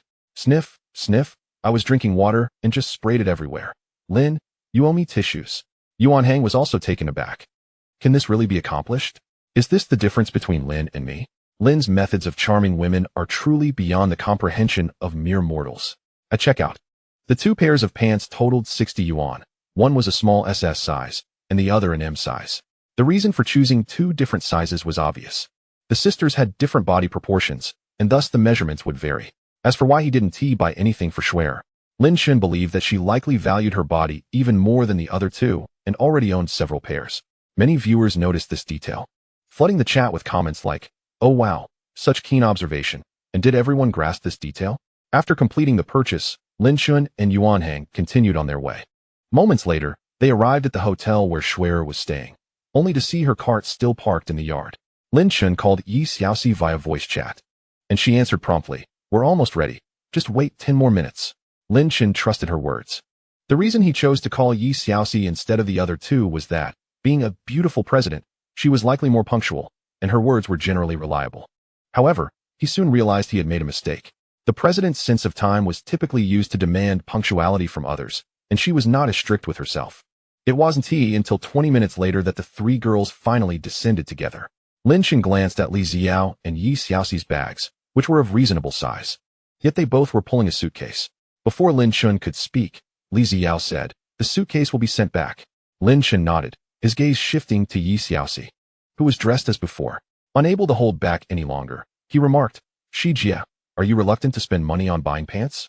If you neglect this in your youth, you might face the consequences when you're older. In a moment, you will be picking up litter, and it is rather inconvenient to be dressed like that. Hurry back and put on your proper trousers." With that, a plastic bag was handed over. Yi Xiaoxi took it in a daze. Upon opening it, her pupils shook in astonishment. "What is this?" Lin Shen replied, "Long johns, have you never worn them?" Yi Xiaoxi's face flushed instantly. "I wore them when I was a child. How could you give someone such a thing?" Beside them, Brother Yuan Hong's eyes widened in disbelief. The outcome was truly unexpected. Receiving a pair of 30 yuan long johns, the Grand Yi was not only unperturbed but appeared rather bashful. The audience in the live stream burst into laughter. "Wow, this is outrageous. President Yi actually accepted it. The ancestors are impressive. Arctic people, right? I'll immediately place an order to buy the first pair of autumn pants for the goddess." Lin Shen, are you treating your brothers like outsiders? I hadn't thought about how President Yi picking up litter in her current outfit would look like. A friend of mine strongly requests that President Yi maintains her current state. He really enjoys watching. As expected of Lin Shen. The true intent behind gifting long johns was to ensure sister she wears pants. This guy is starting to guard his food. This is infuriating. I'm considering deleting Lin Shen's brand. Delete brand 1. Wah, so envious. I also want to wear Brother Lin's long johns. Lin Shen then handed another bag to the expectant Li Xiao. "This one is for you." Upon receiving the long johns, Li Xiao beamed with a sweet smile. The live stream was filled with cries of despair. They felt the stark contrast between people. They, like mere pawns, bought milk tea, cosmetics, and designer bags for the goddess, yet could only be one of the many fish in the pond, unable to even touch her hand. But here with Lin Shen, a 30 yuan pair of long johns could directly win over a big star and a female CEO. So envious. Chapter 199. Lin Shun is no longer human. Plastic sisters. The two women, upon receiving the long johns, immediately wanted to go upstairs to put them on. Lin Shun quickly stopped them, explaining that the new long johns contained formaldehyde and needed to be washed before wearing. Only then did the two relent. Moments later, Yi Xiaoxi came down in a thick pair of jeans. Her long legs remained captivating as ever. After checking out, everyone rushed to the courier store to ship their luggage. They then bought some dry food and snacks, along with fresh meat, vegetables, and matsutake mushrooms, officially embarking on their hiking journey. Before long, they exited Jiangya County and returned to National Highway 318. Lin Shun began distributing supplies, handing each person a plastic bag and a pair of tongs. Yi Xiaoxi stared blankly at the tongs in her hand, suddenly wearing a pitiful expression. With alluring eyes fixed on Lin Shun, she spoke in a sweet, soft voice. "Brother Lin, can we not pick up litter? I can help you with other things." Lin Shun shivered, goosebumps rising all over his body. "No, Sister Yi. In a couple of years, you'll be 30. Please don't call me brother. It's shortening my life. Also, please don't use that voice. It's unpleasant to hear." At this remark, the others stifled their laughter, and the live stream audience was in stitches. Congratulations to Lin Shun for losing the top sister. Ha ha, Lin Shun is too fierce. He dares to say anything. Lin Shun is impressive, truly shortening his lifespan. Isn't it usually said that a woman 3 years older brings gold bricks? Didn't he expect Sister Shi to have this side? The contrast is too great. That Tong's voice is more genuine than those influencers on Fomin. Love it. The thing I hate most is those Tong's voice streamers, always trying to be cute, twisting around. Where is their morality? Where is their dignity? Where is their address? I don't find it strange. Sister Shi is indeed seasoned in Fomin. She knows everything. It just depends on whether she is willing to show it. I just want to know, Sister Shi, what do you plan to help Lin Shun with? Daytime or nighttime? Yi Xiaoxi's face turned beet red in an instant, her delicate body trembling, gritting her teeth. Who's turning 30? I'm only 26 this year. Lin Shun responded. That still makes you 2 years older than me. Seeing the dangerous glimmer in Yi Xiaoxi's eyes, he coughed lightly and decided to withdraw. How about this? If you don't want to pick up litter, you and Sister Tsongming can each perform a talent. Then I'll set up a poll in the live stream. And whoever gets the higher votes 1T have to pick up litter. Fair enough, right? The audience in the live stream was immediately thrilled. That works. This program is great. Goodness, Lin Shun is truly cunning. Is he setting this up already? Lin Shun, doesn't he plan for the sisters to coexist peacefully? P.S. Starting with a divide and conquer strategy? Lin Shun. Oh la la. For the sake of the show, I'm no longer human. It's a pity Schwer still has to push the cart. Otherwise, it would be even more fun if she joined. Setting aside the live stream audience, both Li Xiao and Yi Xiaoxi regarded Lin Shun with somewhat hostile gazes, sensing the deep malice behind his suggestion. Only brother Yuanhang looked at Lin Shun with admiration. Lin Shun calmly faced the two women's stares and said, "You wouldn't think that coming here is just for a walk and a look, would you? This is a live stream. Performing is normal. You wouldn't want to say that a popular young flower and a businesswoman have no skills to showcase, would you? Surely not. You wouldn't really just be decorative vases, would you?" This statement caused the audience in the live stream to exclaim in amazement. With the conversation reaching this point, Yi Xiaoxi could not retreat, gritting her teeth. "If we're doing it, then let us do it. Who's afraid of whom?" Li Xiao also revealed a faint smile. "I have no problem either." Lin Shun grinned and let them decide who would perform first. They ultimately agreed that Li Xiao would go first. Li Xiao looked at the live stream and said, "I'll sing a song. This song is one I wrote myself. And I've never had the chance to sing it. Now, I'll take this opportunity to share it with everyone." With that, she borrowed Lin Shun's guitar and slung it over her shoulder. The live stream audience instantly buzzed with excitement. Wow, Sister Tsongming clearly came prepared. No wonder Sister Li is so calm. She is full of confidence. Haha, look at Sister Shi. Her expression has changed. Goodness, it hasn't even started. And the sisterly bond is already cracking? Friendship's little boat is capsizing? Li Xiao caressed the guitar she had gifted Lin Shun, tested the strings, and began. This song is titled The Initial Name. Soon, the sound of the guitar filled the air. After a brief, gentle, and soothing rhythm, she began to sing. "My days are your name. Every minute, in silence, when the night lingers in my sorrow, dreams become your name." The simple chords and ethereal voice conveyed a hint of sadness. Yi Xiaoxi and the others, along with the audience in the live stream, were inevitably drawn into the song's atmosphere, especially those aware of Lin Shun and Li Xiao's past. They could deeply feel the profound emotions embedded in Li Xiao's lyrics. Behind all the glamour lay unspoken hardships. Li Xiao, striving alone in the entertainment industry, endured countless struggles and grievances to achieve her current success, known only to her. All the suffocating and helpless moments were burdens she bore alone. What she could do was to fiercely remember that person deep in her heart, that name. Li Xiao's gentle gaze fell upon Lin Shun as she continued to sing, "My body is your name. Every action carries your likeness." People rushed to escape on the street, yet here I am, whispering your name. I hold the ticket to you. Once, I even sang like this. In weariness. On my journey, every island is your name. Every island is your name. As the song concluded, a profound silence enveloped everyone present. The livestream chat nearly vanished. It is evident to all that this is not merely a performance, but rather a heartfelt confession. Yi Xiaoxi and Schwerer exchanged complex glances directed at Li Xiao. Brother Yuhang wiped away tears from the corners of his eyes, filled with emotion. Brother Lin, I concede, I withdraw and wish you both the best. Fortunately, Lin Shun remained oblivious to the thoughts swirling in his mind, else he might have unleashed a complete set of swift kicks in response. Completely accepting of his past, Lin Shun felt a twinge of confusion. He had not anticipated the significant weight he held in Li Xiao's heart. Perhaps this is what fate entails.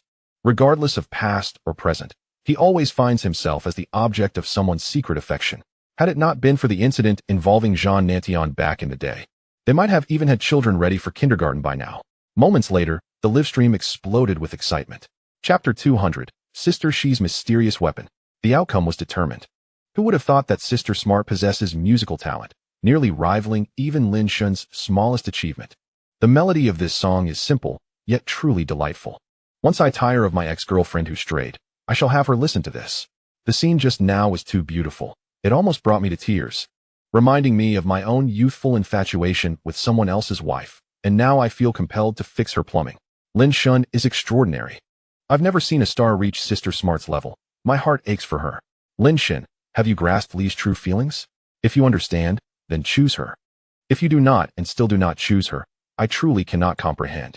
Sniff sniff, dear friends, I tearfully withdraw. From this day forth, I shall be a devoted fan of the Qinyao couple. To the one above, please be quiet. I await the grand reunion, the ultimate couple, first in the world. The Lin Shui couple is the perfect match. Both Lin Xin and Schwerer are wandering broadcasters. Together they would be the epitome of romance. Am I the only one who wishes to see Lin Shun and Yi together? They would surely be entertaining. Why is no one mentioning Zhuoma? Is my Zhuoma not worthy? In this day and age, who even ships couples anymore? Let me tell you, as a seasoned man, no matter how splendid a car you drive, it eventually loses its charm. One desires to experience bicycles, shared bikes, even armored tanks. As the barrage of comments continued, fans of various couples nearly erupted into a quarrel. Some viewers wished to ship Lin Shun and Yi Xiaoxi, even bestowing upon them the moniker Morning Dawn couple. Lin Shun glanced at the comments with a bemused expression, soon noticing an unusual atmosphere in the room. Particularly, Li Xiao had been fixated on him while singing, and after finishing, she dared not meet his gaze, appearing somewhat guilty. Maintaining his composure, Lin Shun smiled appreciatively and remarked, "You sang beautifully. The emotions in this song are profound. I never knew you played the guitar during our school days. Did you learn later on?" Li Xiao's thoughts had settled considerably, and with a hint of embarrassment, she replied, "I practiced a bit during my downtime after filming. I'm not very good, though." Lin Shun nodded. Indeed, strumming the same chords over and over, and Snow has not fared much better. You both should practice together more often. Schwer. The livestream audience erupted in laughter. Lin Shun truly seized every opportunity for mischief. Previously, it was Li Xiao and Yi Xiaoxi, and now it was Li Xiao and Schwer. Numerous people chastised Lin Shun for his insensitivity, noting how clearly Li Xiao had expressed herself, yet he feigned ignorance without offering any response. Lin Shun felt quite helpless. He and Li Xiao had not reached that stage. After 4 years apart, one could hardly expect even a dog to recognize its owner. Matters of the heart require a natural progression. It is implausible to believe that because Li Xiao is beautiful and likes him, they should marry on the spot. At this moment, Lin Shun turned to the somewhat conflicted Yi Xiaoxi and said, "Sister Shi, it's your turn. What do you plan to perform?" Yi Xiaoxi smiled calmly. She then set down her backpack and produced a huqin. The audience gasped, "Wow, a huqin." Laughing my head off. No wonder her bag was so large. A smaller one wouldn't have sufficed for this instrument. Terrifying. The Yi has come prepared. Is this the realm of women? The battle had already begun long before Jiang Yaxin. This Huqin seems utterly at odds with Ye's persona. Can she truly play? Those above are spouting nonsense. Why would she bring it if she couldn't play? To fluff cotton? Li Xiao widened her eyes in astonishment. Sister Shi, you play the Huqin? Yi Xiaoxi replied nonchalantly. It's a family tradition. I practiced from a young age and later obtained a master's degree in Huqin. At this revelation, countless question marks flooded the live stream. A few knowledgeable individuals exclaimed their admiration. What? Am I truly that uninformed? There's a master's degree in Huqin?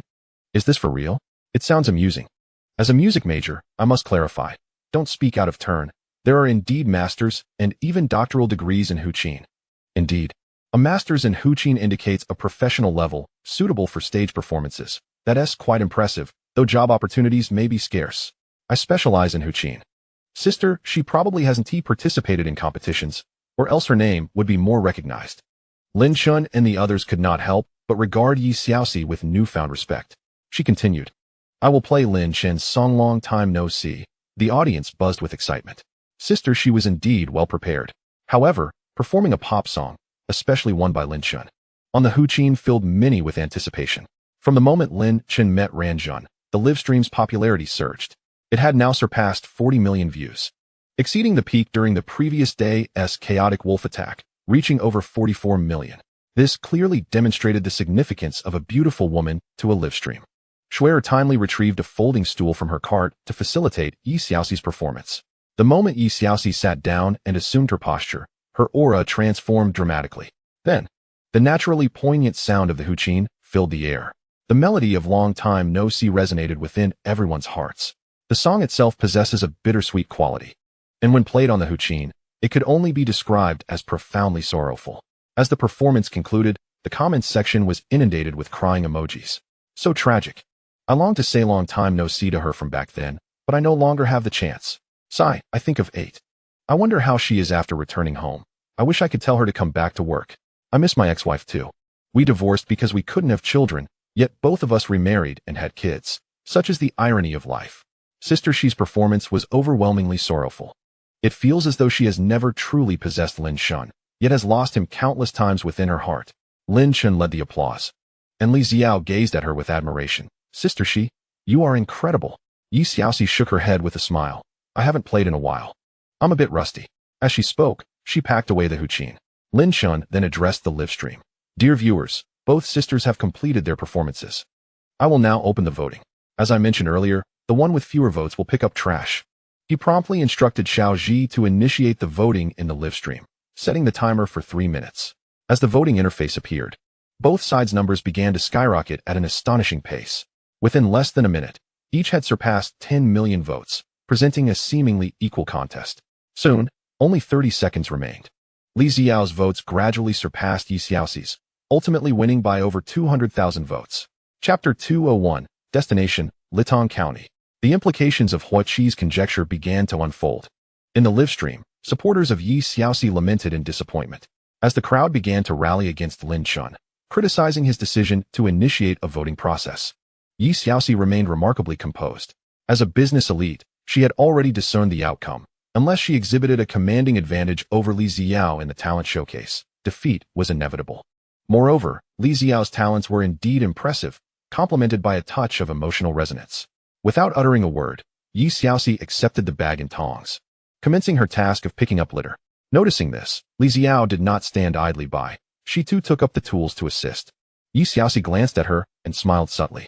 Lin Chen silently handed the tools to brother Yuanhang, who appeared somewhat taken aback before reluctantly accepting them. Lin Chen himself did not remain idle, joining the effort to collect trash. Initially, this had merely been for show. Now, it was either everyone participated or none at all. Observing this in the live stream, the audience ceased their complaints. As Lin Chen picked up a beverage can and placed it into the trash bag, he remarked, Our next destination is Lintang County, renowned for its high-altitude landscape. Lintang County lies over 130 kilometers from Jiangya County, requiring us to navigate the treacherous 18 bends of the Tianlu Road, ascend the twisted Jiaowan Mountain, and then scale the 700-meter high Kazi Mountain.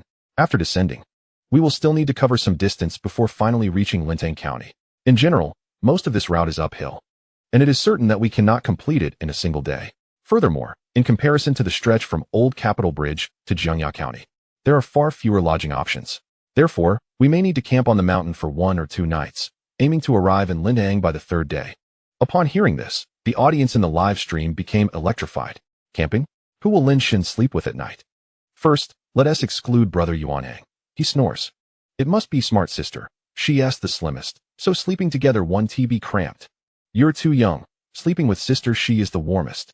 Being too thin can be uncomfortable. How many tents do we have? If it's not enough, Lin Shen can squeeze in with Sister She, Smart Sister, and Shuer. How big does a tent have to be to fit 4 people? Li Xiao and Yi Xiaoxi exchanged glances, both feeling a surge of excitement, not because of who they would sleep with, but due to the novelty of camping at high altitudes, an experience entirely new to them. Lin Shen checked the backpacks. 5 individuals had a total of 3 tents and sleeping bags, one of which was a single for Shuer. He promptly assigned the sleeping arrangements. He and Brother Yuanhang would share 1 tent, while Li Xiao and Yi Xiaoxi would share another, leaving Shuer in her own. The livestream audience expressed their disappointment, inundating the chat with chaotic messages. The loudest requests urged Brother Yuanhang to take the single tent, while Lin Shen squeezed in with one of the others. Seeing these comments, Brother Yuanhang felt a wave of sadness. Lin Shen merely chuckled, disregarding the chatter and encouraging everyone to move forward. Meanwhile, in a mathematics classroom at Fudan University, an elderly professor, wearing reading glasses, concluded his lecture, allowing students to study independently. He then took out his phone, lost in contemplation as he gazed at a photograph displayed on the screen.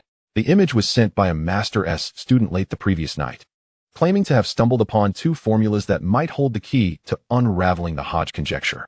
Upon reading this, the professor could not help but chuckle, exiting the chat interface without taking it seriously. The Hodge conjecture? How could 2 obscure formulas possibly offer a solution? Yet, as the class progressed, the professor found those formulas persistently intruding upon his thoughts. Eventually, he could no longer resist and retrieved the photograph once more. After contemplating for a few moments, he seized a piece of chalk and began to derive calculations on the blackboard.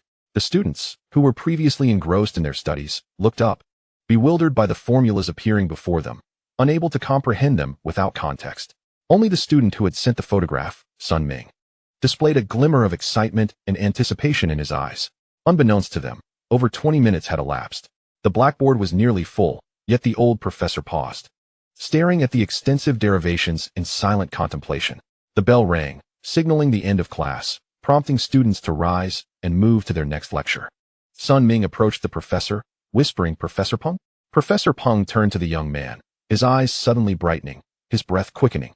"Sun Ming, where did you acquire these 2 formulas? Are there more?" Sun Ming, taken aback, replied, "Professor, are these 2 formulas truly useful?" Professor Peng shook his head. "They may be useful, or perhaps they lead to another misinterpretation.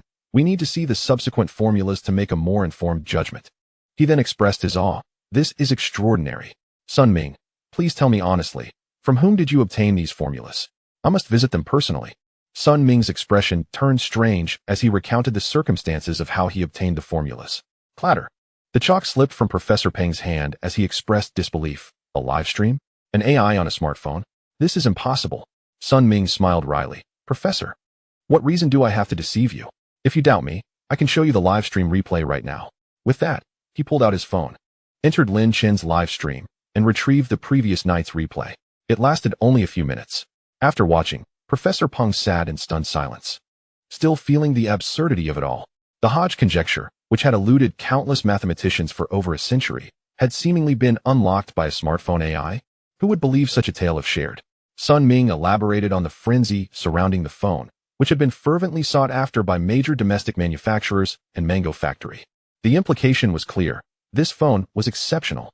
Professor Peng gradually regained his composure, gazing at the live stream on the phone, where Lin Shen was accompanied by beautiful companions while picking up litter. He pondered. "You help me ask him if he can end the stream now. I wish to discuss the Hodge conjecture with him. If necessary, I can request special funding from the university and offer him an honorary professorship to establish a research group dedicated to solving the Hodge conjecture." Upon hearing this, Sun Ming felt a shiver run down his spine. It was not because Professor Peng intended to entice Lin Shen with the honorary title, but rather that, given Lin Shen's character and financial independence, he was unlikely to end the stream for this purpose, let alone expend considerable effort to tackle the Hodge conjecture. With no other option, Sun Ming steeled himself, adding 6,000 yuan to his account to send gifts before speaking. The graduate student Xiao Sun sends 2 carnival gifts. Xiao Sun, currently pursuing his Master's degree, remarked, Lin Shen, I apologize for the interruption, but do you remember me? As soon as the gift and message appeared, it captured the audience's attention, prompting a flurry of teasing comments. ISNT this Xiao Sun, the one who nearly crashed Xiao Zhi's system last night, begging for mercy? Lin Shen, I would recognize you even if you turned to ash. What is up, Xiao Sun?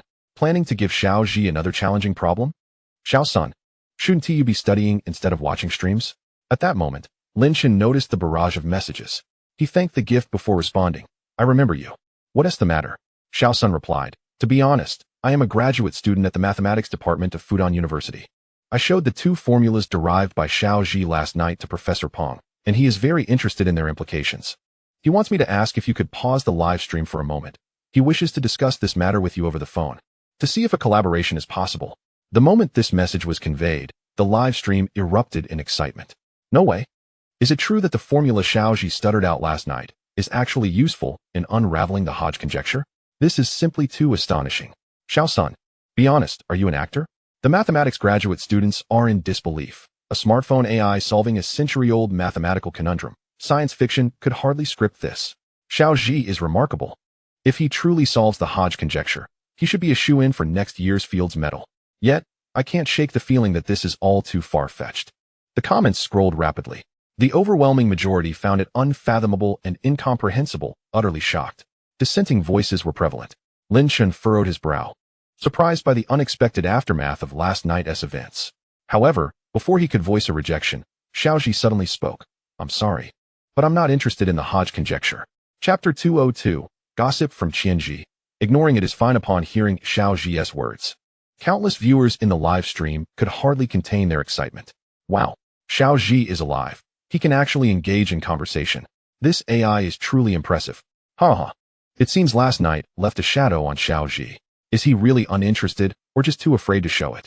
I can't shake the feeling that Xiao Zhi is being coerced by Lin Shen, but I have no proof. The truth is out. There is something amiss here. Lin Shen, confess what you did to Xiao Zhi last night.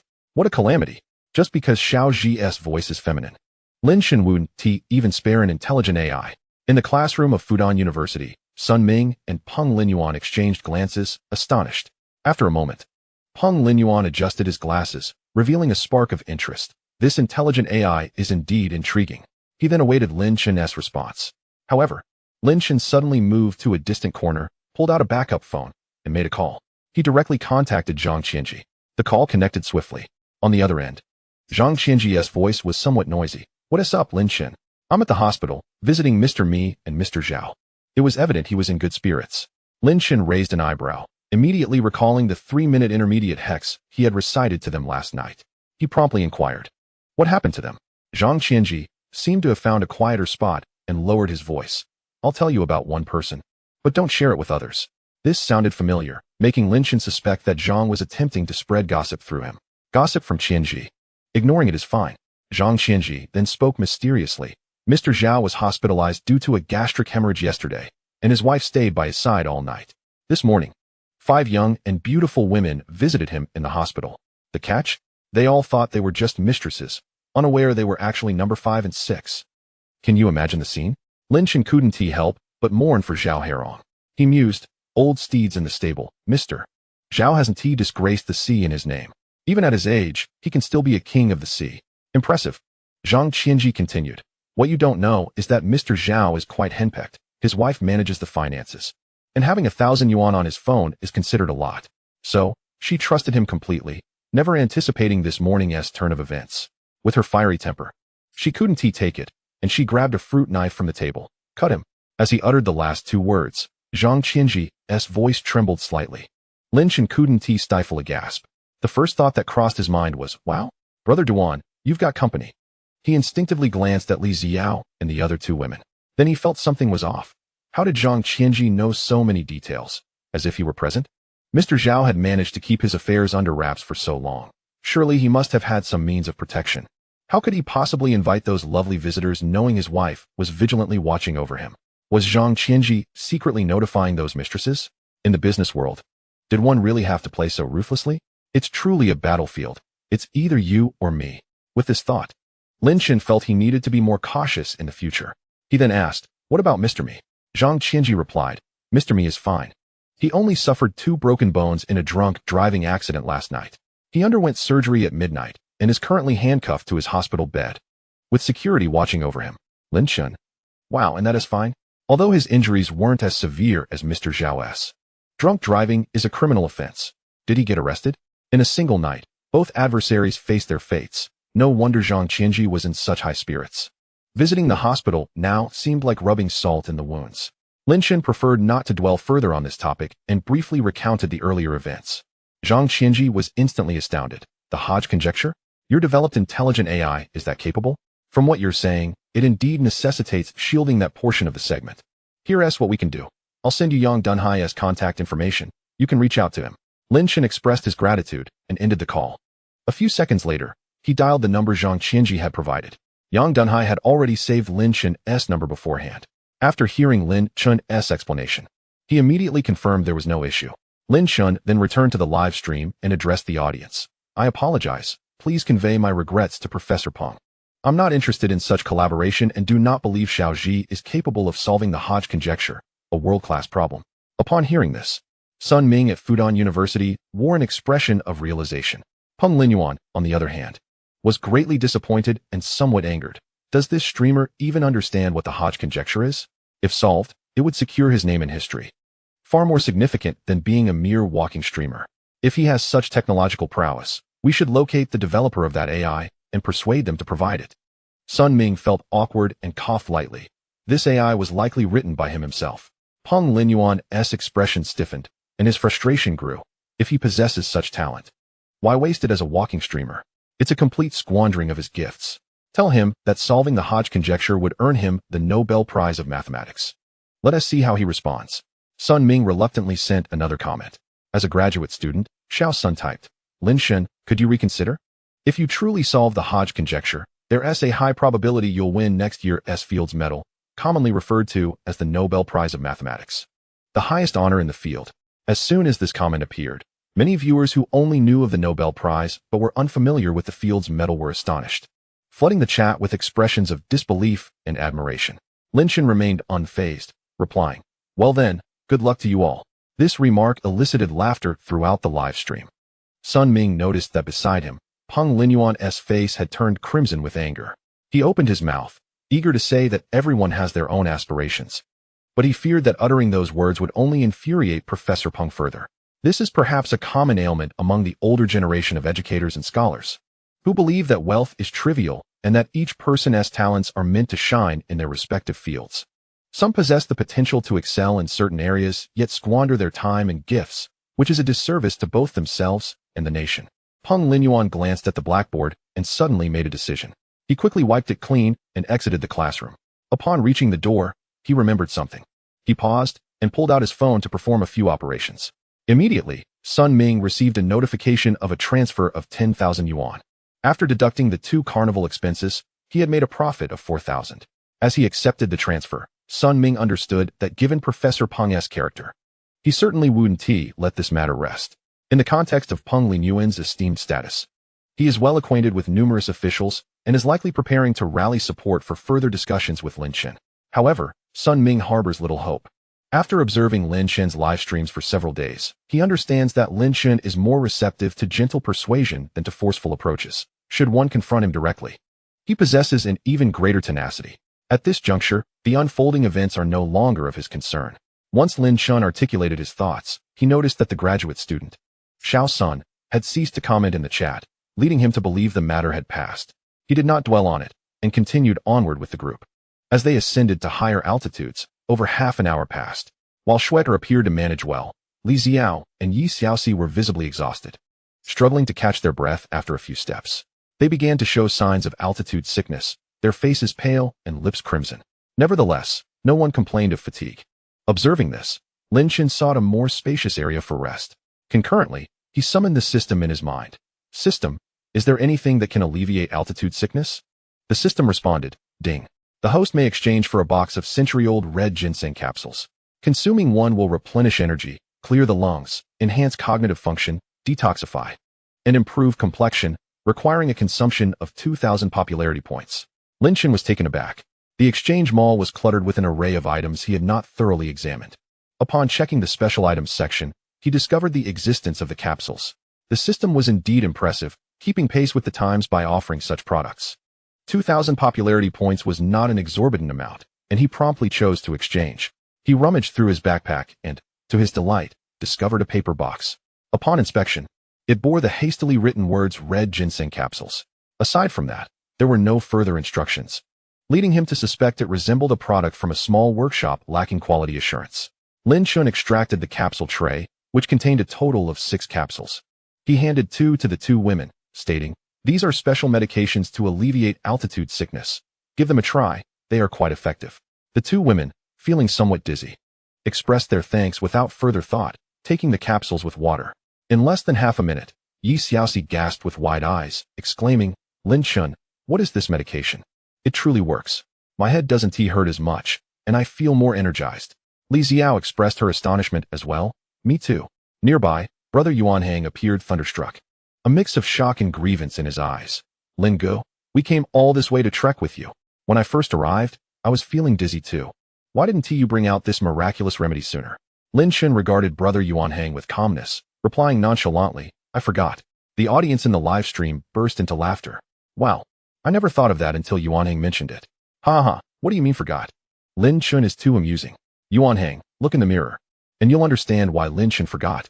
Lin Chun is outstanding. Yuanhang, you shouldn't have asked. Asking means you don't deserve it. How unfortunate. Why is it always my brother Yuanhang who suffers?" Upon hearing the word forgot, Brother Yuanhang's expression grew even more mournful.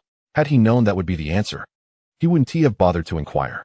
Li Xiao and the others couldn't help but laugh aloud. After resting for a moment, they resumed their journey. Shortly thereafter, someone in the live stream shared breaking news. "Guys, Guangli Media has hit the limit down again and is now suspended from trading." The chat erupted with excitement. "Is this for real? 3 consecutive days of limit down and now suspended? This is too dire. Wow. I almost bought in when it was close to limit down the other day, but now I'm terrified to look, and it's limit down again? Good heavens. Is this once prominent company about to be driven to bankruptcy by Lin Chun?" Lin Chun is phenomenal. While other influencers merely influence stock prices to rise, Lin Chun seems to have orchestrated a complete delisting. I just saw the announcement from the Zhenan division.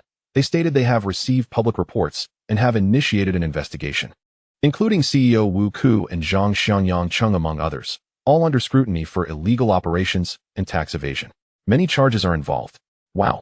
The whistleblower can't be a certain Mr. Zhang, can it?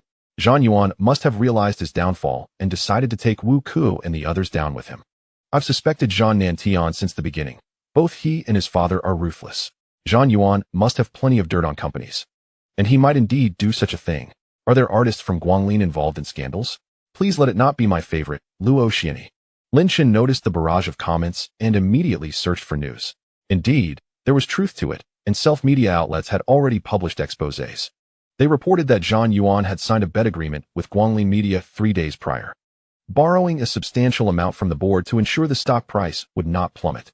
However, before the stock could stabilize, it faced ruin due to Zhang Nantian's reckless revelations, both now facing imprisonment. The exposé speculated that, with the stock price unable to recover, Zhang Yuan, having lost the bet, was on the brink of financial ruin. Coupled with his terminal rectal cancer diagnosis and knowing his time was short, he sought to drag down the Guanglin Media executives who had lent him money. Lin Chun, reflecting on the news, felt a surge of emotions. Zhang Yuan's downfall in Guanglin Media was not merely a consequence of misfortune. The misfortune was merely the spark that ignited the powder keg. Had he maintained integrity, such a fate would not have befallen him. He addressed the live stream audience, noting, "Viewers, this situation reminds us that while we make our plans, the heavens are watching. We must conduct ourselves with integrity. It is not a matter of vengeance, merely that the time has not yet come.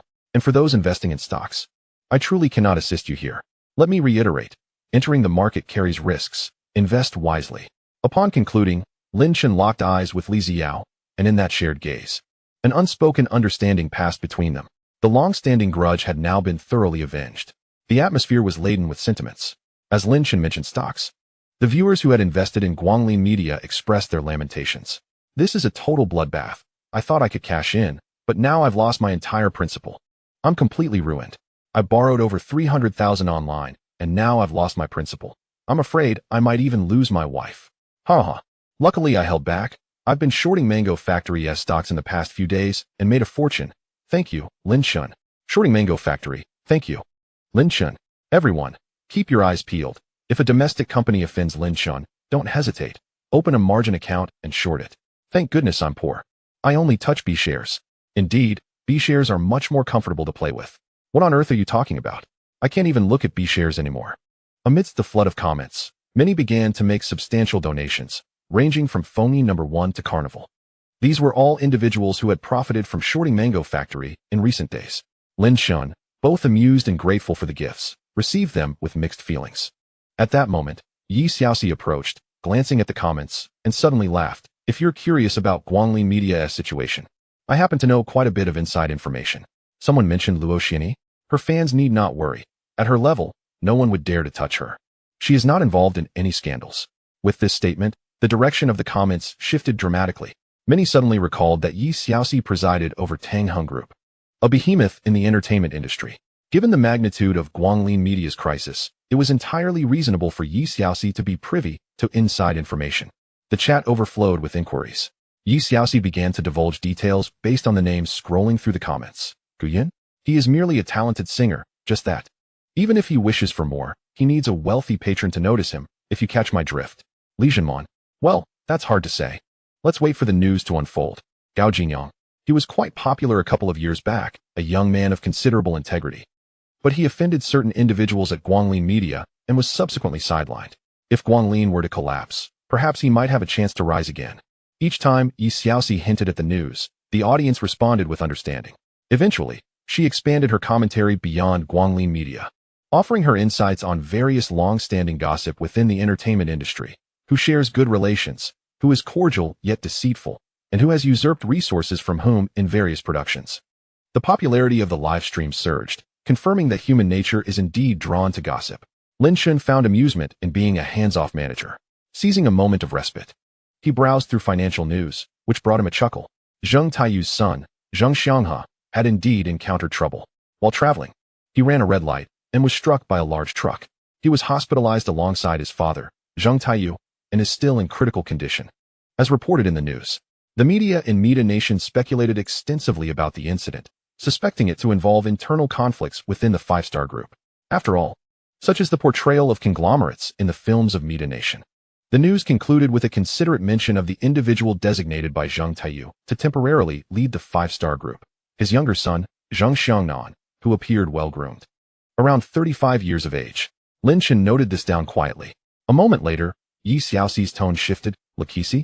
For his case, I must consult Xiao, as they have collaborated before. Li Xiao, who was picking up litter, furrowed her brow upon hearing the name. The livestream camera promptly focused on her. Chapter 204. The Sanctions from the Colorful Flag Nation. A sudden attack. Noticing everyone's gaze upon her, Li Xiao remained unfazed. Why are you looking at me? There's nothing much to say about him. We merely worked on one project together. Later, his agency, Qilin Tianyu, engaged in malicious hype, which led my studio to file a lawsuit against them. In the end, he publicly clarified and apologized. She instinctively glanced at Lin Chun.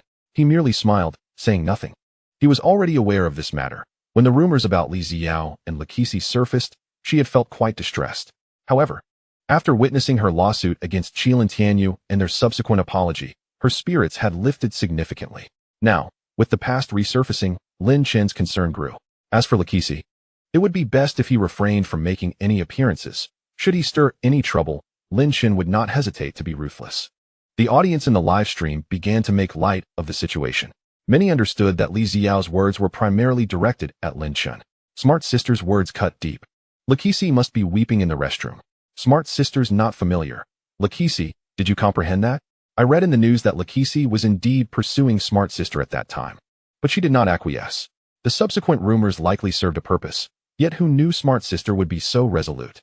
That pretty boy Lakisi is no match for our Lin Shun, not to mention talent. Even his looks pale in comparison. He was decent when he first debuted. But in recent years, he's faded considerably, resorting to surgery. He's truly becoming less appealing. I plan to clip that segment and post it beneath Lakisi's Weibo. Wow. The person above is ruthless.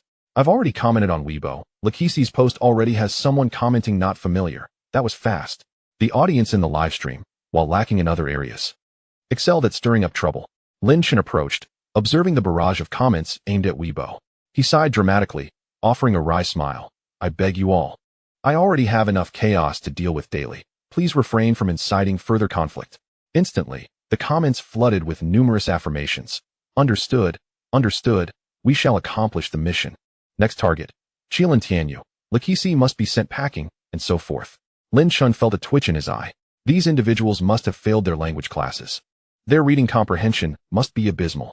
He realized he had made the same mistake again. The more he urged the audience against something, the more they seemed inclined to oppose him. Yet, some matters still needed to be addressed. If an incident were to occur, he could at least reference the live stream to demonstrate that he had attempted to guide his fans correctly. Otherwise, he might attract the attention of certain malicious individuals who would surely exploit the situation for online harassment. It was quite a challenge. Lin Chen shook his head. It sufficed to mention such matters once for the sake of evidence. Reiterating would only embolden them. After a brief interval, someone began to comment that the news of Wang Chen's arrest had already reached the second spot on trending topics, while Ranjin's swift defeat of a grassroots expert occupied the third. Many were taken aback. The fact that a high-ranking executive from Mango Factory committed such a violent act and it didn't reach the top of the trending topics was simply unthinkable. They quickly took to Weibo, returning with a flurry of expletives. The colorful flag nation is truly disgusting. They're imposing sanctions again. This is an egregious affront, but this time, the sanctions target certain individuals, many of whom have never even obtained a visa to the colorful flag nation, making it more symbolic. I just chuckle. The colorful flag nation is playing such weak cards, indicating they have few options left. Attempting to thwart the rise of our Tang nation through such means is a fool's dream. No one can impede our ascent. It reminds me of the Chrysanthemum Factory. Their sanctions were truly stifling. Yet, the Great Domain's drones are formidable. They genuinely hold core technology. If you dare raise tariffs, I shall raise prices. And we shall still lead global sales. That is not a fair comparison. One could say the threat posed by the Great Domain to the colorful flag nation hasn't reached the level of the Chrysanthemum Factory. Otherwise, just try it out. The individual above has articulated it well. The Great Domain focuses on the drone sector, possessing a plethora of patents, coupled with an exceptional cost-performance advantage, making it irreplaceable. The Chrysanthemum Factory's business scope is too broad, with many areas still lacking, and it is not irreplaceable, thus being forced to gradually withdraw from the international market. Lin Chen glanced at the comments, but refrained from voicing any opinions. Some matters were futile to discuss extensively. In 6 months, everything would become evident. Before long, Li Xiao approached, her cheeks flushed, fidgeting as she tugged at Lin Chen's sleeve. Noticing this, Lin Chen felt a shift in his heart and looked towards Yi Xiaoxi, who wore a similar expression, her face adorned with a rosy hue, exuding a charming shyness. He understood the situation. The two ladies were likely in need of a restroom break. This was likely aided by the detoxifying and beautifying effects of the red ginseng capsules. He cleared his throat and suggested a break. Sitting on a stone by the roadside, he serenaded the live stream with 2 songs. Once he finished, Li Xiao and the other two returned hand in hand. It was clear they had taken a restroom break together. Sometimes, he couldn't comprehend why these girls held hands even when going to the restroom. Is it for mutual encouragement? After continuing for over an hour, as noon approached, the group was still nearly 10 kilometers from the Jinzi mountain pass. Lin Chen called for a stop in a relatively open area. Let us pause here for a moment. Grab a bite and rest before we continue. Yuan Yu, drenched in sweat, tossed his backpack and a half-full bag of litter aside, plopping down on a roadside stone and refusing to get back up. In contrast, while Li Xiao and Yi Xiaoxi appeared fatigued, they seemed to be in better spirits than Yuan Yu. Lin Chen surmised that the red ginseng was likely to thank for this. Not only has the blood oxygen content increased, but to some extent, it has also enhanced the physical condition of the two women. On Snow's cart, pots and pans were readily available, alongside a small gas stove. Lin Chen called upon brother Yuan Hang to assist him, with Snow having considerable experience in outdoor picnics. She took charge of the cooking while the others lent a helping hand. Some washed rice, others washed vegetables.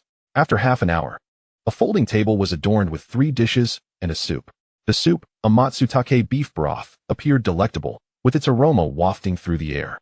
Li Xiao and Yi Xiaoxi, who had never experienced such an intense hiking adventure, were already ravenous.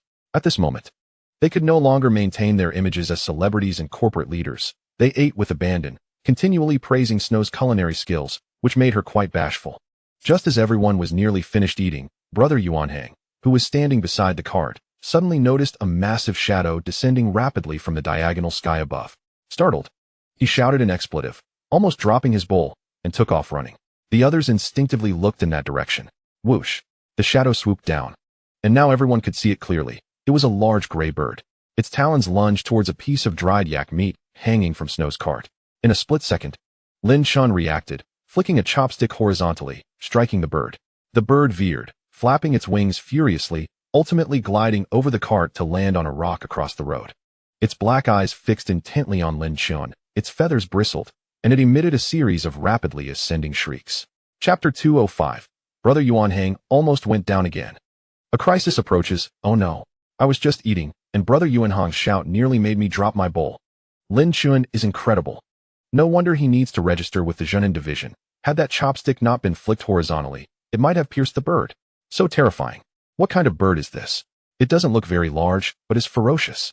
Don't ask. Anything unrecognizable is simply a life sentence bird. Wait a minute. Isn't this a gray-backed falcon? A nationally protected species, indeed a type of life sentence bird. It really is a gray-backed falcon. I've seen a movie where the story revolves around poachers capturing one. What a pity. Just a little more. And Dasong would have had a chance to adorn Lin Chun with a silver bracelet. So unfortunate. This gray-backed falcon is quite cunning. Not hunting for itself, but attempting to steal yak meat. Lin Chun, this bird clearly won't back down. Its feathers are all ruffled. We can't let this go. Let's go after it. Li Ziao and the others were captivated by the gray-backed falcon, distinctly sensing its fierce aura. Especially Brother Yuan Hang, who felt a lingering dread, convinced that his luck was running low. Earlier that morning, he had nearly been stabbed by Wang Chun, and now he had almost been attacked by this strange bird. He resolved that upon arriving in Litong County, he must buy a piece of amber to ward off evil spirits. Enraged, he thought it was absurd that Wang Chun could provoke him, and now even a bird dared to bully him. Cursing under his breath, he placed his bowl on the small table, picked up a fist-sized stone from the ground, and aimed to throw it at the strange bird. Lin Chun immediately interjected, "Yes. Throw it hard, aim well, and take it down." Brother Yuan Hang suddenly sensed something amiss and tightened his grip on the stone he was about to release. He looked at Lin Chun and, in a sudden shift, handed the stone over. "Lin Gu, your aim is good. You do it." Lin Chun stared at him incredulously, replying, "Why would I throw it? I don't want to end up in jail." Upon hearing this, Brother Yuan Hang's expression turned blank. He suddenly understood. His scalp tingling as if jolted by electricity, nearly jumping on the spot. "I certainly don't want to go to jail either." He hastily tossed the stone away, revealing a look of gratitude, knowing that had Lin Chun not spoken up just in time, he would have surely ended up imprisoning the bird and consequently himself. He quickly pulled out his phone, entered the live stream, and began to tap furiously. Brother Yuan Hang sent 5 carnival gifts. Li Ziao and the others exchanged glances, both amused and relieved, their tension dissipating. Meanwhile, the live stream audience erupted with laughter. "I'm dying of laughter." Brother Yuan Hang almost met his end. What the heck? Aiming to take it down? Does Lin Chun really wish for Brother Yuan Hang to perish? This isn't hiking. It's practically a prison sentence. Not only do they send enemies to jail, but they also put their companions at risk. Brother Yuan Hang, I'm sorry to disappoint everyone. My parents are alive. So no prison time. What a shame. If Lin Chun hadn't spoken up, he could have received the final payment from Brother Yuan Hang's father. Brother Yuan Hang has been living in fear. Every day is a near-death experience with wild yaks, wolves, knives, and gray-backed falcons. Amidst the flurry of comments, a user sent 5 carnival gifts. Little Jejia. Disappointed. Just those 2 words sent the comment section into another frenzy, as countless viewers burst into laughter. What the heck? Disappointed. Laughing so hard. If they weren't siblings, they wouldn't be able to say such outrageous things. Indeed, the wealthy have no familial bonds. Brothers. Did you see? The infighting in rich families is so raw and brutal. Little Jejia. I just want to know if you've recovered that 5 million you lent out. It's confirmed. Ever since Brother Yuan Hang exposed the 5 million incident, Little Jejia has become his diehard fan. Are you trying to make me laugh to death? Even diehard fans are coming out now?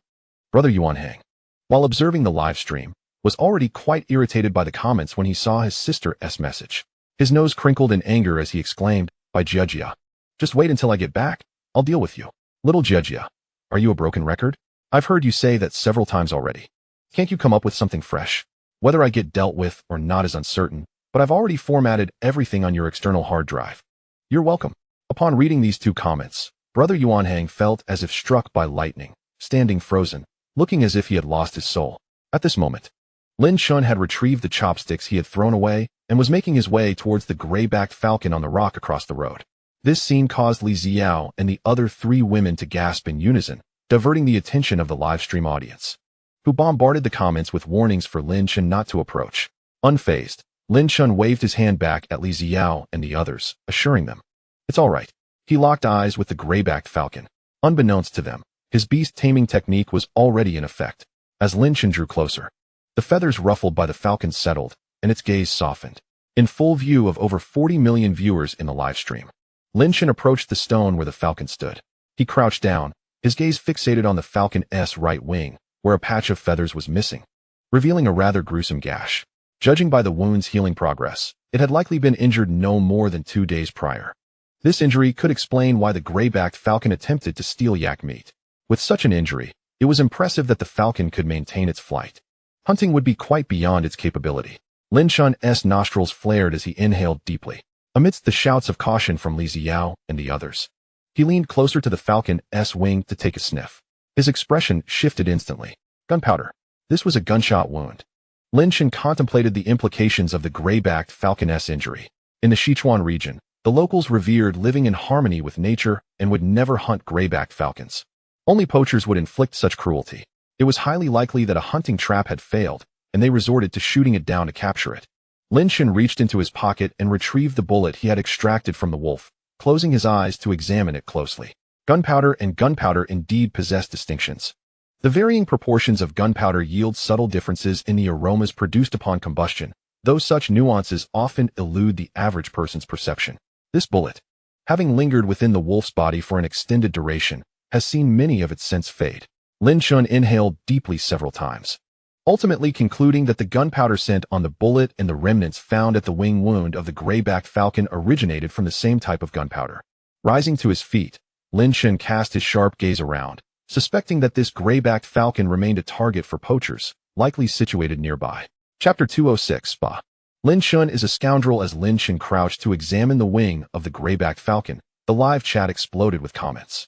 No one expected Lin Shun to exhibit such audacity, unafraid of being pecked in the eye by the falcon. When they observed that the gray-backed falcon refrained from attacking Lin Shun, a collective sigh of relief accompanied their astonishment. At that moment, Lin Shun suddenly extended his left arm. The falcon flapped its wings twice and then alighted gracefully upon his arm, standing firmly. The chat was instantly inundated with countless "what the heck" messages. What just happened? Did the gray-backed falcon just acknowledge him as its master? It seems that Lin Shun's earlier actions conveyed to the falcon that this human is not to be trifled with, prompting it to align with him. I recall the wolf pack in Blackstone City. They too did not attack Lin Shun. There is something extraordinarily charismatic about him. Let us not mention Blackstone City. It brings back painful memories of missing Zhuoma. Amidst the lively discussions, Lin Shun returned to the side of the cart with the gray-backed falcon. With a swift motion, he raised his arm, allowing the falcon to perch atop the cart's canopy. Its intelligent eyes surveyed the surroundings with a hint of caution before fixating on the live-streaming phone suspended in midair, appearing quite wary. Yuan Heng leaned closer to Lin Shun. Astonished, "Lin, how does it obey you so well?" Li Xiao and the others gathered curiously, albeit maintaining a safe distance. Lin Shun retrieved a piece of fresh yak meat from the cart, tore it open, and offered it to the gray-backed falcon, explaining, "This gray-backed falcon has injured its wing and is unable to hunt, which is why it attempted to steal the yak jerky. Fortunately, the injury is not severe. A few days of rest should suffice." Upon hearing this, the crowd turned their attention to the falcon's wing, quickly donning expressions of understanding. The angle of the live-streaming phone adjusted, capturing the wound on the falcon. The chat erupted in excitement. So that's it. No wonder its flight looked a bit off earlier. The gray-backed falcon is considered a fierce bird of prey. What could possibly injure it? Doesn't that wound appear to be caused by a sharp object rather than an animal? What the heck? Could this possibly be a gunshot wound? Is this for real? Who would dare to shoot at a second-class protected animal?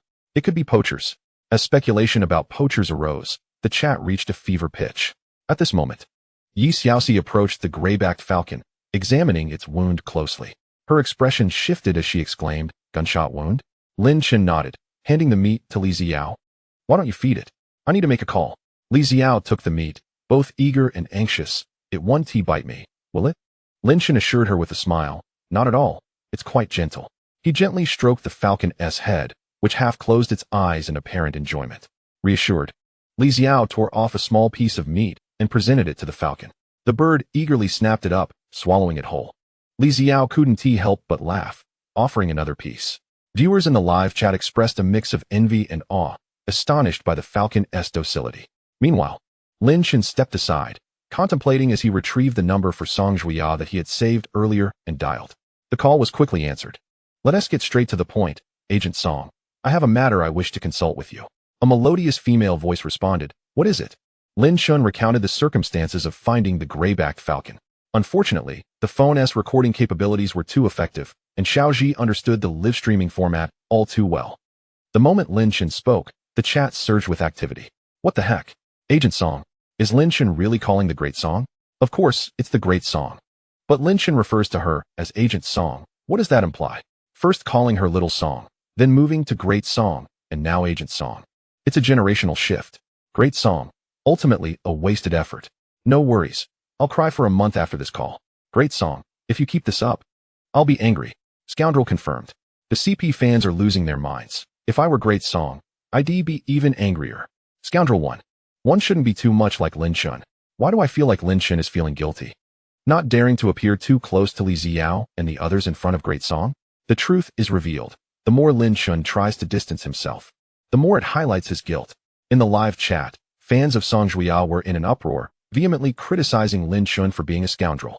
Unaware of the chaos in the chat, Lin Chen earnestly discussed the falcon's injuries with Song Juya, mentioning the possibility of a gunshot wound. Her voice turned tense. That could very well be the work of poachers. 6 months ago, I joined a special task force to apprehend a poaching gang, but we lost a few of them. I'm not sure if they're the same group. I'll immediately contact the relevant authorities to come and retrieve the gray-backed falcon. You all need to be cautious.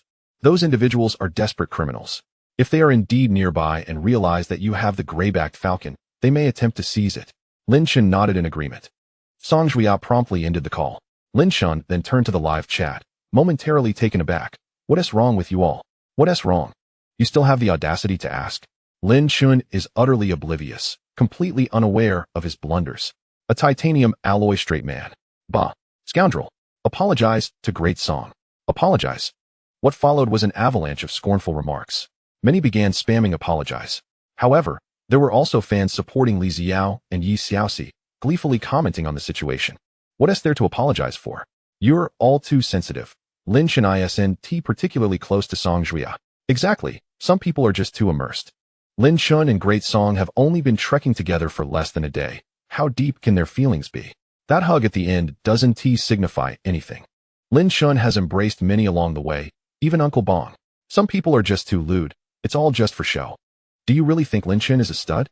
The chat erupted into a cacophony. Lin Chen, overwhelmed by the flood of comments, finally grasped the situation. Live streaming is such that, at every moment, countless eyes are scrutinizing. Sometimes, a seemingly insignificant detail unnoticed by the host can trigger collective discontent or even outrage among viewers.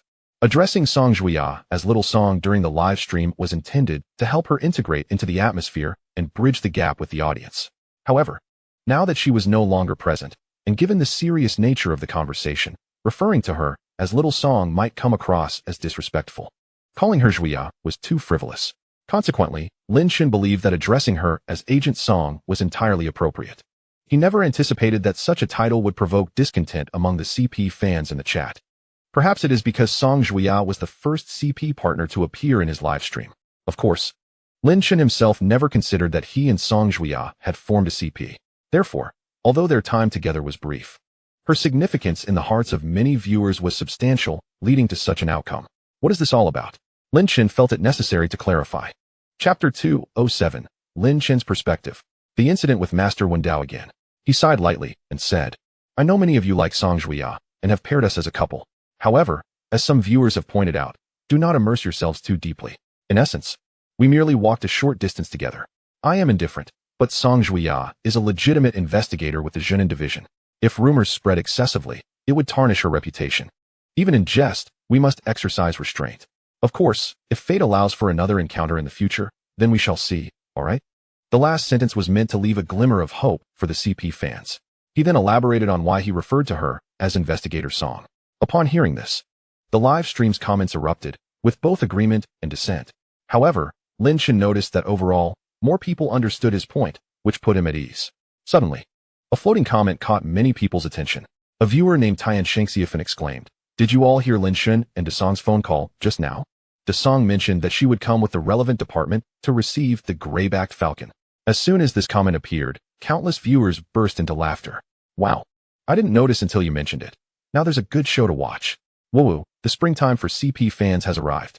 Lin Shun, if you have the guts, say what you just said again when Desong arrives." She's coming. She's coming. She walks in with a silver bracelet. I absolutely love watching Lin Shun's live streams. New love and old flame gathered together. "Lin Shun, are you anxious?" Lin Shun was taken aback by these comments. He recalled how quickly Song Juya had hung up earlier. Upon reflection, it seemed she indeed had said something along those lines. This doesn't make sense. The district where Song Juya's Zhenan division operates should not extend to Jianjiaxian, right? Cross-regional enforcement? Lin Shun pondered that she likely intended to verify whether the individual who injured the gray-backed falcon was linked to the poaching gang they had previously pursued. However, he felt no anxiety whatsoever. So what if Desong had challenged him? He had barely raised his head, not even glancing at her. What was there to be anxious about? Could she possibly engage in a fight with Li Ziyao and the others? At that moment, a loud cry from Yanhang brother drew his attention. He turned to see Yanhang brother clutching his finger and shouting. Amused, Lin Shun approached and asked what happened. The three women, Yi Xiaoxi and her companions, were struggling to suppress their laughter. Shuer explained. Yanhang brother tried to feed the gray-backed falcon but ended up getting pecked. Yanhang brother was sweating profusely. Upon releasing his fingers, he discovered a small tear in his skin. Gritting his teeth, he glared at the gray-backed falcon. His frustration boiling over. I didn't even throw that stone. Lin brother actually hit you. So why are you pecking me? He then looked at Lin Shun with some trepidation. Lin brother, will this cut get infected? Should I get a tetanus or rabies vaccine? Lin Shun examined the wound on Yanhang brother's finger thoughtfully. It is rather serious. We are quite far from Litan County, so getting a vaccine will be too late. Perhaps we should consider amputation. As he spoke, he pretended to draw out the concealed knife gifted by Bong. Yanhang brother was frightened and fled. After the laughter subsided, everyone packed their belongings and set off again. 2.5 hours later, Lin Shun called for everyone to pause at a viewpoint, directing the live stream camera towards the scenery beyond the platform. Below, sparse low pines and winding mountain roads came into view, creating a dizzying sight. On the ground, the words Heavenly Road 18 bends were inscribed prominently. Lin Shun explained, Dear viewers, what we just traversed was the Heavenly Road 18 bends. After we reach the summit of Jianzishan Pass, we will continue towards Kaizishan. Many viewers were astonished, feeling that the number of bends was excessive and unnecessary. Lin Shun chuckled. The reason for constructing so many bends is to reduce the steepness of the descent. The 318 route sees many heavy trucks daily. If the slope is too steep, it can easily lead to brake overheating and failure. Many automatic vehicles suffer from the same issue, not due to a lack of a low-speed mode, but because many drivers are accustomed to using D gear. If they brake for too long, it can also lead to brake overheating. In contrast, manual vehicles do not face this problem, as they can use low gears with engine braking to slow down. In essence, it is all for the sake of safety. After appreciating the Heavenly Road 18 bends, the group continued onward. Half an hour later, they finally reached the summit of Jianzishan Pass. Unlike the Zishashan Pass they had visited before, this place appeared rather shabby, featuring only a sign indicating the altitude and extensive prayer flags hanging from ropes. There were no locals selling souvenirs. However, the scenery was indeed splendid. The sky was a deep blue, and the grassland, tinged with yellow, undulated like waves, extending to the horizon. The clouds above seemed almost within reach, a quintessential highland landscape that stirred a sense of openness in one's heart. Once Yanhang brother found a spot to relieve himself, the group pressed on. Suddenly, someone began to relay news. Brothers, Master Wendao is in trouble again. Upon this comment's appearance, countless viewers instantly became excited. In Lin Chen's live stream, an unusual type of fan had emerged, a schadenfreude fan. Because in his streams, one could always hear bad news about rival forces or figures, creating an atmosphere of anticipation. Hearing that Lin Chen's formidable adversary, Master Wendao, was in trouble, viewers eagerly bombarded the comments with inquiries. The messenger, identified as the Dao Gue Yi, sent a wind sound one as he relayed the news. He continued to post comments. I confess, I've spent hundreds of thousands on things from Master Wendao. I am one of the core fans in his group, but now I watch Lin Shun. Master Wendao just mentioned in the core fan group that a batch of facial masks he promoted has issues. Many users experienced allergic reactions and swelling. prompting him to ask fans who bought the masks to register for returns and refunds. As these two comments surfaced, the live stream erupted with countless responses. I thought it was something serious. Is this all? It's not uncommon for a mask-selling influencer to falter. Boring, what a letdown. Got it, next time. Don't relay anything unless it involves broken limbs. This is indeed dull. Let us keep looking for more news. The viewers in the live stream were greatly disappointed and lost interest. Lin Chen noticed these comments and felt puzzled. Was this it? Mi Wei and Zhao Herong had been cursed for 3 minutes last night. One ended up with a severed limb and the other hospitalized. After 5 minutes of cursing Master Wen Dao, it turned out to be just a problem with a facial mask. This defied logic. He took out his spare phone to check the Wind Sound Hall's group and noted discussions about Wang Chun's arrest earlier, but no one mentioned Master Wen Dao. He could only suppress his confusion and continue on his journey. Meanwhile, in a burn hospital, Master Wen Dao lay on a hospital bed, his face looking exceptionally grim. The mask incident was more serious than he had anticipated. Some individuals had gone into shock due to allergic reactions, and they were currently in critical care. Their families had already reported the matter to the Jinan Division. Just moments ago, the Jinan Division had called, requesting his cooperation with the investigation. For a live-streaming influencer, this constituted a severe operational mishap. Once the situation fermented, the audience in the live stream lost trust in the products showcased in his channel. The losses were no trifling matter. What on earth has transpired these past few days? First, a devastating fire ravaged the warehouse, and now this predicament. Misfortunes seemed to come in waves. Cursing silently, he turned to his assistant and declared, "We cannot shoulder this blame. The truth would inevitably come to light." So he immediately instructed to engage a group of public relations representatives, emphasizing the need for a sincere apology, firmly placing the responsibility on the manufacturer, and assuring that they would pursue the matter to provide everyone with a satisfactory resolution. Additionally, he suggested attaching photographs of the burned warehouse and his own injured hand to elicit sympathy. Furthermore, he ordered the retrieval of all sold facial masks and proposed to compensate the buyers double. As for the family of the individual in shock, he urged his assistant to communicate with them and see what conditions they might propose. As long as they weren't unreasonable, they should try to accommodate them. The assistant diligently took notes. However, as he observed, his employer's complexion grew increasingly pallid, and beads of sweat began to form on his forehead. Unable to contain himself, the assistant interrupted, "Boss, are you all right?" Taking a deep breath, his voice trembled as he replied, "I haven't finished speaking." Suddenly, he let out a harrowing cry, his hands retreating under the covers, curling into a ball. Abruptly, he thrust his head out from the bed and began to vomit. Chapter 208. The diminished questioner arrives. Song Juya, the assistant, aghast at the sight of his boss continuously retching, hurriedly called for a doctor. Upon arrival, the doctor promptly inquired about the source of his discomfort. Leaning against the bedside, the questioner's face contorted in agony. He pointed towards the covers, unable to utter a word. Not only did he expel the contents of his stomach, but he also continued to dry heave. The doctor immediately instructed everyone else to leave the room, directing the nurse to hold him down while they lifted the blanket for examination. A nurse gasped, "Why is it so swollen?" The doctor's expression shifted to one of concern as he asked, "When did you first notice the pain?" The questioner glanced down, startled to see the left side of his pouch swollen to the size of a ping-pong ball, discolored to a purplish hue. Panic-stricken, he stammered, "It was around midnight last night. I've experienced occasional pain before, so I thought nothing of it. How did it escalate to this?" The doctor's demeanor turned grave, his voice filled with urgency. "You are in a hospital, and your body is showing signs of distress. Why did you not ring for assistance sooner?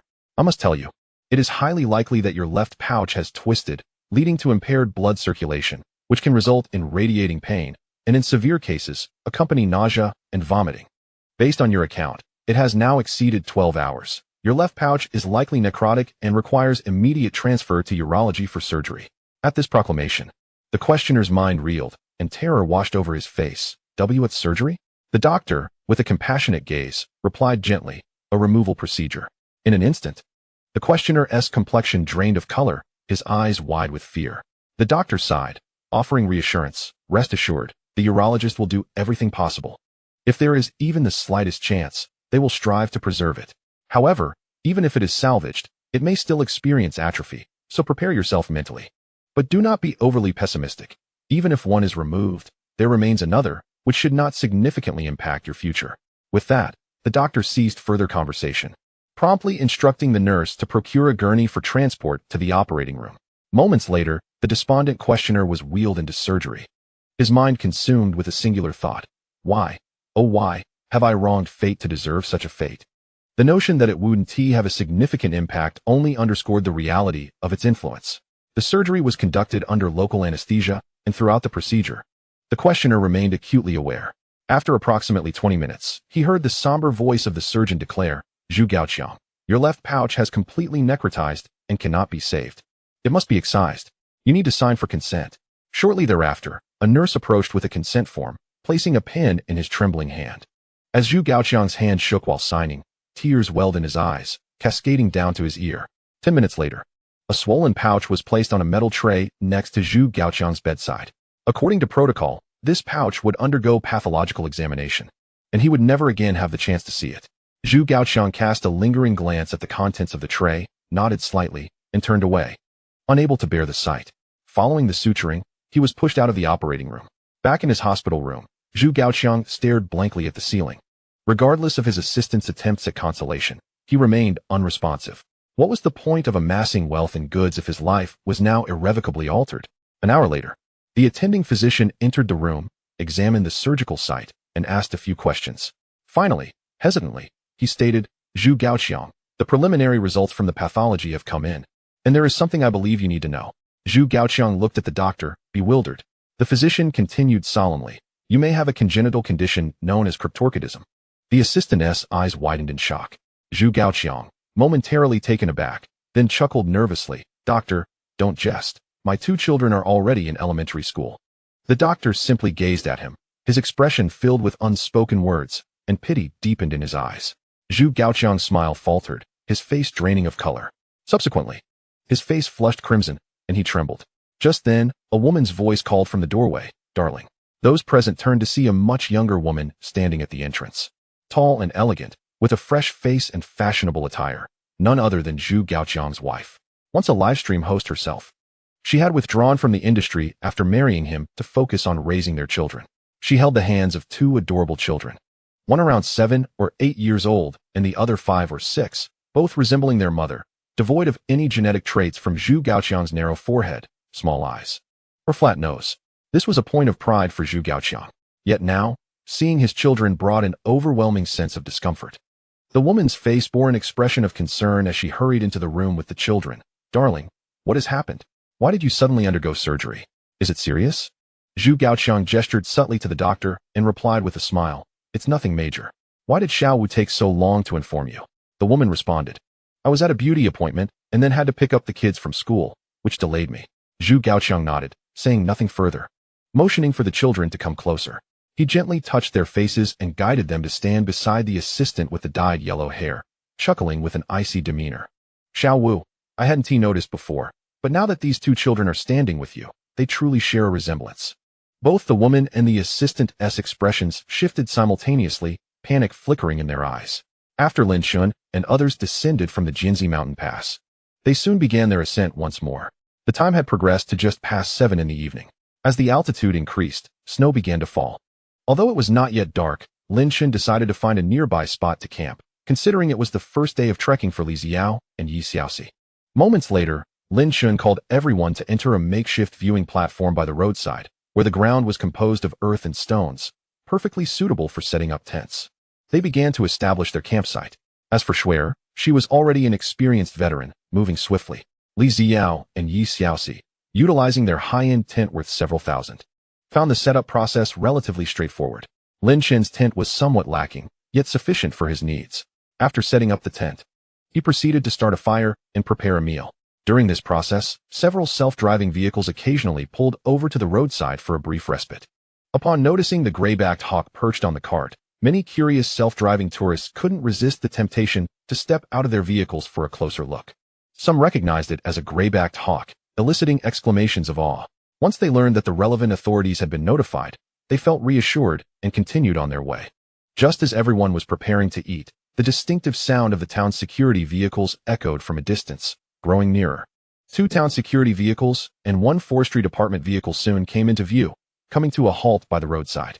With the sound of doors closing, a group of 7 approached Lin Shun and the others who were holding bowls. Among them was a slender woman in a town security uniform, Song Zhuya, radiating confidence and poise. Her presence striking. To Lin Chen's astonishment, she was holding a stabilizer with a phone attached. Was she live streaming? Chapter 209, The Popularity Boost.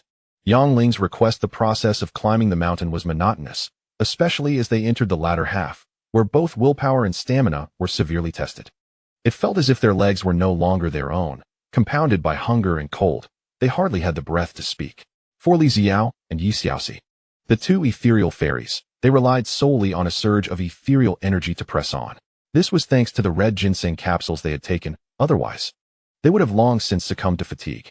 Only Lin Chun had the energy to interact with the viewers in the comments section and occasionally strum a few tunes. Many viewers lingered in the live stream, eagerly awaiting the arrival of that woman. At that moment, Song Juya finally appeared on screen, causing the comments section to erupt with excitement. She is here. The woman has finally arrived. Big Song, beautiful as always. How I've missed you. Wow. Big Song has traded her silver bracelet for a selfie stick. Big Song is actually live streaming. Wow, what's the name of the stream? I must follow it. I'm new here. Is this the legendary Big Song? Truly deserving of her fame, effortlessly impressive.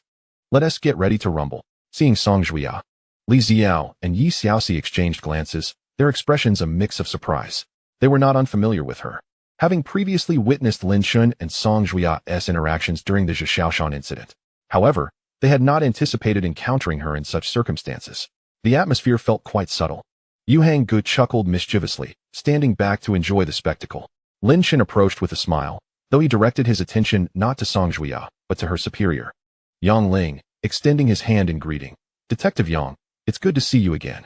Yang Ling regarded Lin Chun with a sense of nostalgia, teasing, Lin Chun, I've got your live streams during my free moments these past few days. Your life is a never-ending saga, isn't it?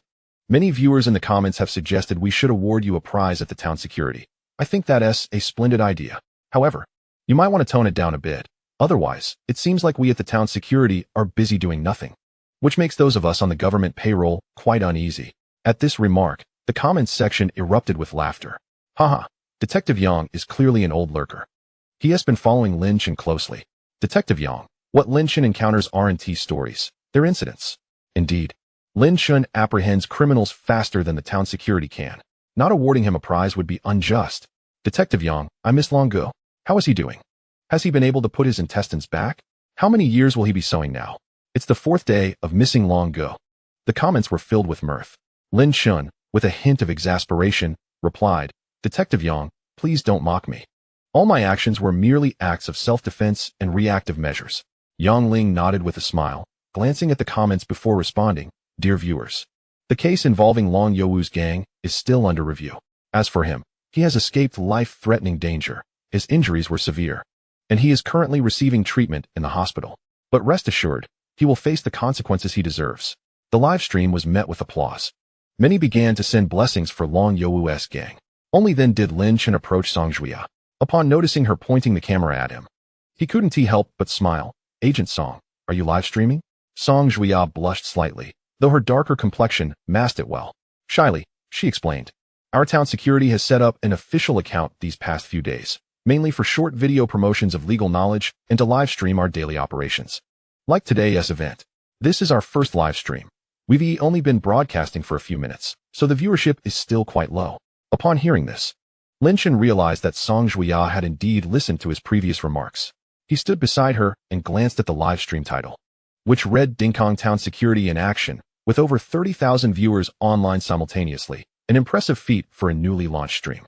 However, he suspected that at least 20,000 of those viewers were drawn in by Song Juya's beauty. Lin Chun tapped the screen to switch the camera angle, allowing himself and Song Juya to appear together. He greeted the audience with a smile. Hello everyone, I'm Lin Chun, a hiking streamer. Today, I stumbled upon an injured gray-backed hawk, and I've asked Agent Song and her team to help retrieve it. Please follow us for more exciting live content in the future. Within the live stream, many recognized Lin Chun, and the previously sparse comment section suddenly filled with activity. Lin Chun continued, addressing his viewers. Many of you are eager to see Song Juya, right? You can now follow the account Dingkong Town Security online, where she will frequently host live streams. At this, Lin Chun's live stream erupted in excitement. Numerous viewers exited his stream to follow the new account, witnessing its popularity soar dramatically, breaking the 800,000 mark in mere moments. A few seconds later, it surpassed 10 million. Song Juya was taken aback, truly feeling the immense popularity Lin Chen commanded. Just a few days ago, during the Zhishaoshan incident, some of Shui Air's fans had expressed concern that Lin Chen was riding on her coattails. Yet now, a casual remark from him could generate millions in traffic for another stream. Lin Chen and Big Song are back together again. I'm moved to tears. Screen capture. I'll need this for our wedding photo. Can't deny it. Lin Chen and Big Song have a couple S vibe. Wow. Big Song must be using whitening products. She doesn't look this fair. Turn off the beauty filter. It's jarring. Big Song, you still have much to learn. It's not just about the upper body. You need to widen the shot for better popularity. In an instant, the comments section of Song Juia's live stream was filled with playful banter, leaving her blushing as she hastily said, "Viewers, let us go check out the gray-backed hawk Lin Chen found." With that, she moved towards the cart, turning off the beauty filter. Many longtime viewers chimed in with, finally, some clarity. It was baffling what these individuals found appealing. In just a few moments, several personnel from the town's security and forestry department gathered around the cart, pointing and discussing the gray-backed hawk. Noticing a forestry department staff member preparing to use a net to capture the hawk, Lin Chen stepped forward and said, "Let me handle it." With that, he gently cradled the gray-backed hawk in his arms. Yang Ling approached, carefully examining the hawk's wing injury, his expression growing solemn. He then gestured for Lin Chen to place the hawk into the prepared cage. At that moment, Li Xiao and the others also approached to greet Song Juia. In the official live streaming room of the town and division, several young women appeared together, instantly igniting a wave of comments. Many viewers eagerly took screenshots. Those unacquainted with Lin Chen's broadcasts flooded the chat with remarks like, "Wow, Li Xiao, and isn't that Li Xiao?" The popularity surged once more. However, many regular viewers of Lin Chen were left disappointed, as the gathering of these women did not lead to the anticipated tension. Yang Ling, meanwhile, pulled Lin Chen aside to introduce him to another stern-faced man. This was Detective Zhou from the Municipal Bureau, the head of a special task force established 6 months prior to combat poaching gangs. Detective Zhou extended his hand to shake Lin Chen's, stating, "Lin Chen, to be brief, our task force is focused on a particularly vicious band of outlaws. This group has been active for over a year, brazenly poaching and selling protected wildlife.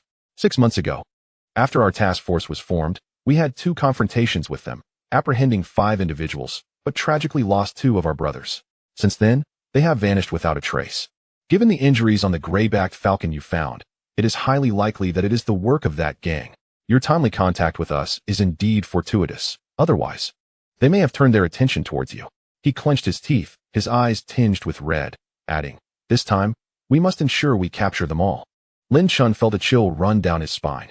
He had not anticipated that these poachers could be so ruthless. Detective Zhou expressed his gratitude and urged Lin Chen to stay safe, to which Lin Chen nodded earnestly. After exchanging contact information, Detective Zhou moved on to examine the gray-backed falcon. Yang Ling glanced at Song Juia, who was huddled together with Li Xiao and others during the live stream, a look of satisfaction crossing his face. "Lin Chen, I must thank you. Juia's parents were once agents of the town and division, but tragically lost their lives in a car accident while pursuing a criminal when she was just 7. I raised her since then. She is quite strong-willed and always wanted to be on the front lines. Last time, she even joined the special task force but was shot. It was a close call. That's why I've been hoping she would switch careers, or at least transition to a desk job. If it weren't for your influence, she wouldn't even be considering live streaming now.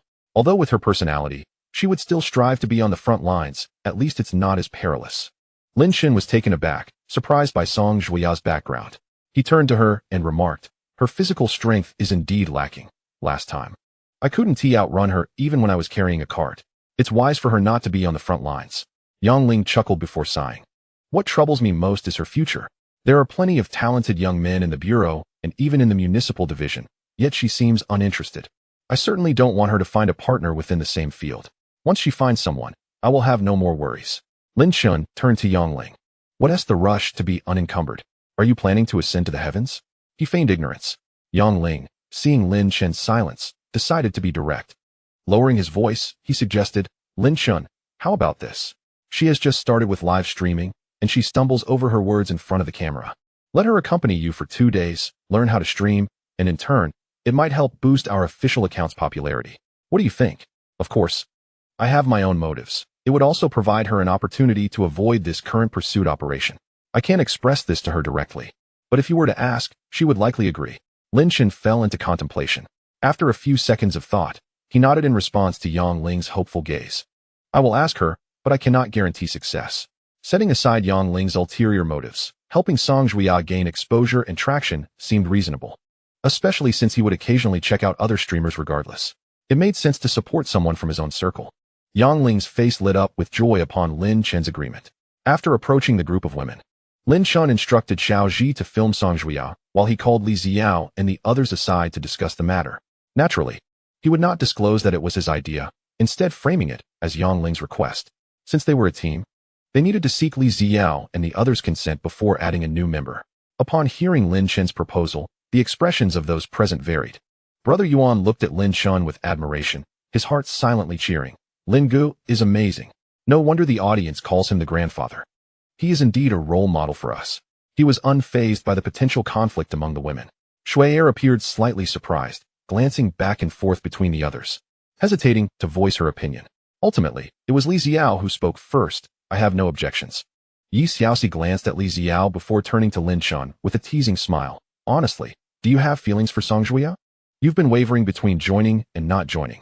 Aren't you afraid she might really catch you one day? Lin Chen chuckled. I stand tall and straight. What is there to fear? If I truly broke the law, being caught would be well-deserved. Yi Xiaoxi scrutinized Lin Chen, a hint of provocation in her gaze. Her lips curled in a smirk. Is that so? Have you ever stood straight? Lin Chen felt a twitch at the corner of his eye. Such words were intolerable even for a man. With his current level of control, it wasn't he just standing straight. He could grow bones and barbs at will. He had to admit, this woman was indeed a handful. He looked at Yi Xiaoxi calmly. Sister Shi, you are rather flirtatious. The moment these words left his mouth, silence enveloped the group. Brother Yuan's eyes widened in shock, his admiration for Lin Chen morphing into reverence. He was astounded that Lin Chen could brazenly speak such words to the granddaughter of Elder Rin in front of so many people. Lin Chen was truly courageous. Li Xiao and Shui'er's faces flushed crimson, struggling to suppress their laughter. Yi Xiaoxi's cheeks also turned red, her body trembling. In her social circle, no one had ever dared to use such crude language in reference to her. She had never imagined that such a term would be used to describe her. Overwhelmed with feelings of anger and embarrassment, a strange emotion began to stir within her. Fixing a fierce glare at Lin Chen, she gritted her teeth. You are shameless. Lin Chen responded indifferently. Same to you. Finally, Li Xiao could no longer contain herself, bursting into laughter. Lin Chen, how could you say that about Sister Shi? Lin Chen merely smiled. As long as everyone has no objections, I will go speak with Song Juya. He then beckoned Brother Yuan to join him in approaching Song Juya. Yi Xiaoxi glared at Lin Chen's retreating figure, muttering, has he always been like this? I will no longer support him. Li Xiao stifled her laughter and comforted her, her gaze lingering on Lin Chen. Perhaps due to the 4-year separation, Lin Chen's personality had indeed changed from what it once was. She had expected that with so much intertwined fate in a long-awaited reunion, there would be much to discuss and many things to do. Yet, she found that upon their actual meeting, everything seemed rather mundane. It felt familiar, yet there was something that stood between them. Even after singing the initial name outside Jianjiaxian, she still could not elicit any response from Lin Chen. Li Xiao was uncertain whether the issue lay with herself, Lin Chen, or perhaps both. In any case, she found herself much less at ease in front of Lin Chen compared to Yi Xiaoxi. The silence stretched for most of the journey, leaving her feeling anxious, confused, and restrained. At this moment, watching Lin Chen and Yi Xiaoxi engage in playful banter, she maintained a facade of comforting Yi Xiaoxi while a wave of agitation unexpectedly surged from deep within her. Lin Chen approached Song Juya and asked Yuan Hang to assist with the broadcast, gesturing for her to step aside. He got straight to the point. Earlier, Inspector Yang spoke with me, and I found his reasoning quite sound. Since you are already here, why not join me for a few days of streaming? It could help boost your account's popularity. What do you think? Song Juya glanced at Yang Ling, who was smoking, then looked at Li Xiao and the others, her cheeks flushing slightly. Is that all right? Won't it disturb you all? Lin Chen was taken aback. What do you mean? It's as if you think we are doing something scandalous. Song Juya blinked and replied, I was just worried I might hinder your good fortune. You're a big star and a female CEO, and Shui'er is stunning. You wouldn't lose out with either of them. If this causes chaos, I would be the villain. Suppressing the urge to roll his eyes, Lin Chen said, just don't stir the pot. If things do get out of hand, you can always handcuff yourself. Joking aside, I've already consulted them, and they have no objections, so just give me a clear answer. Song Juya pondered for a moment before nodding. All right, I will join you to Litong County. Lin Chen nodded in agreement. Then it's settled. Inform Inspector Yang and the others. You'll stay with us for now. Song Juya immediately walked over to Yang Ling. After a brief exchange, Yang Ling returned to the vehicle, opened the trunk, and handed her a fully packed hiking backpack. From a distance, Lin Chen exclaimed, "Goodness! Yang is truly seasoned. He had everything planned." Returning with the backpack, Song Juya appeared a bit embarrassed, as if she had orchestrated the entire affair. Meanwhile, the personnel from the town's safety bureau and forestry department had loaded the gray-backed falcon into the vehicle and were preparing to leave. Noticing Song Juya with her large pack, the group began to tease her. "Yang, have you finally found a dragon to ride? Song, when are you sending us wedding candies? If Xiao Zhang and Xiao Yao from the city find out, they might not sleep a wink tonight. Song, Lin Chun is quite the catch. Go for it." Song Juya's face turned even redder as she urged them to hurry and drive away. Amidst the laughter, several vehicles turned around and departed. Unbeknownst to them, Li Xiao's expression shifted upon hearing the banter. Meanwhile, the viewers in Lin Chen's livestream noticed that Song Juya had stayed and was carrying a backpack, causing the comments to erupt. What is happening here? Song Juya actually stayed? This is a major development. Why didn't you mention this sooner, Lin? Are you ready to handle all the chaos? If you can't handle it, just let me be sacrificed for Lin. Is this turning into a massive competition for affection? No wonder Lin is buzzing around. He is busy convincing Li Xiao and the others. Mom asked why I'm kneeling to watch the stream. I told her I'm trying to get her a grandchild. Praise the ancestors. The ancestors are magnificent. Not a single one can be left out. It's the new year. This is outrageous. Is Lin trying to gather the 7 fairies? Song Juya seems driven. She even came prepared with a tent. Let the games begin. Chapter 211. Li Xiao's heart changes. The comments were rife with excitement. Lin Shun then brought Song Juya before the group. The atmosphere became subtly charged as the women exchanged glances. Clearing his throat, Lin Chen said, "I want to say much more. We all know each other to some extent. Inspector Song will be joining us on our trip to Litong County. I hope we can all coexist harmoniously over the next few days." He then turned to Song Juya. "From now on, I'll call you Xiao Song. It's easier that way." Before Song Juya could respond, Li Xiao suddenly laughed and said, "Let us call her to Song." That is what the comments are saying. Lin Chen gave Li Xiao a surprised look. Her words carried a hint of provocation, which was uncharacteristic of her. Earlier, she had been the first to agree when asked. So why this sudden change? It then struck him. Li Xiao was a Gemini. While astrology can be unreliable, many find reflections of their personalities within their signs. Geminis are often seen as having dual natures. They may appear harmless, yet harbor darker sides that can emerge unexpectedly. In his previous memories, Li Xiao was portrayed as a gentle, shy girl next door, with hardly a flaw in her character, which seemed unnatural. After all, who is truly perfect? Even the most amiable individuals have their moments of ire, though they may not always show it. In fact, this scenario is quite common. People often find their partner's personality charming during courtship, but once they live together or marry, the darker aspects of their character gradually surface. Perhaps what Li Xiao exhibited now was her true self. The viewers in the live stream were thrilled by her sudden boldness. Wow, the battle has begun. Haha, I didn't expect the clever one to strike first. Finally, my favorite drama begins. Clever one feels threatened, especially with the Song's formidable presence. Exactly. The moment I saw Miss Song, I knew she was right. This is how it should be. When women gather, some tension is natural. I feel like the clever one has been holding back until now. She is finally unleashing her true nature. The Song, don't hold back. Who cares if she is a star? Just go for it. Song Juya paused for a second, then smiled softly, since the audience prefers it. Let us go with the Song. It sounds better than Xiao Song, right? What do you think, Xiaoli? Wow, the Song is bold. Is she mocking the clever one? Of course. The Song has dealt with criminals. She is no pushover. So what if she is a star? At the end of the day, we're all vying for love. Why should the Song coddle Xiaoli? Now I'm in a dilemma. I like both ladies. Who should I support? Haha. Lin, are you panicking? You thought you could handle 3 women and add another without issues? Stay calm, everyone. Trust in the ancestor's abilities, whether big or small. He can manage it all. Lin Chun was momentarily dumbfounded. What was happening? The Song had expressed concern about potential conflicts earlier, but he hadn't taken it seriously. Why was the tension escalating right from their introduction? Noticing Li Xiao's displeasure, he quickly intervened. Let us stick with clever one. That's what everyone calls her. He then reached for the tent attached to Song Juya's backpack. Yuan Hang, why are you just standing there? Come help set up the tent. Yuan Hang, who had been equally astonished, jumped into action. He hadn't anticipated that the ladies would actually argue. Song Juya said nothing further, thanking Yuan Hang as the 3 worked together to set up the tent. Yi Xiaoxi pulled Li Xiao aside and whispered, "What is wrong with you? Did something upset you? Why are you so fiery all of a sudden?" Li Xiao shook her head, offering no explanation, and began to eat. Yi Xiaoxi observed Li Xiao thoughtfully, as the bewildered snow heir blinked in surprise. She lifted her bowl of rice. Soon, the tent was set up, and Lin Chun and his companions gathered around a small table. Lin Chun served a bowl of rice to Song Zhuya and handed it to her.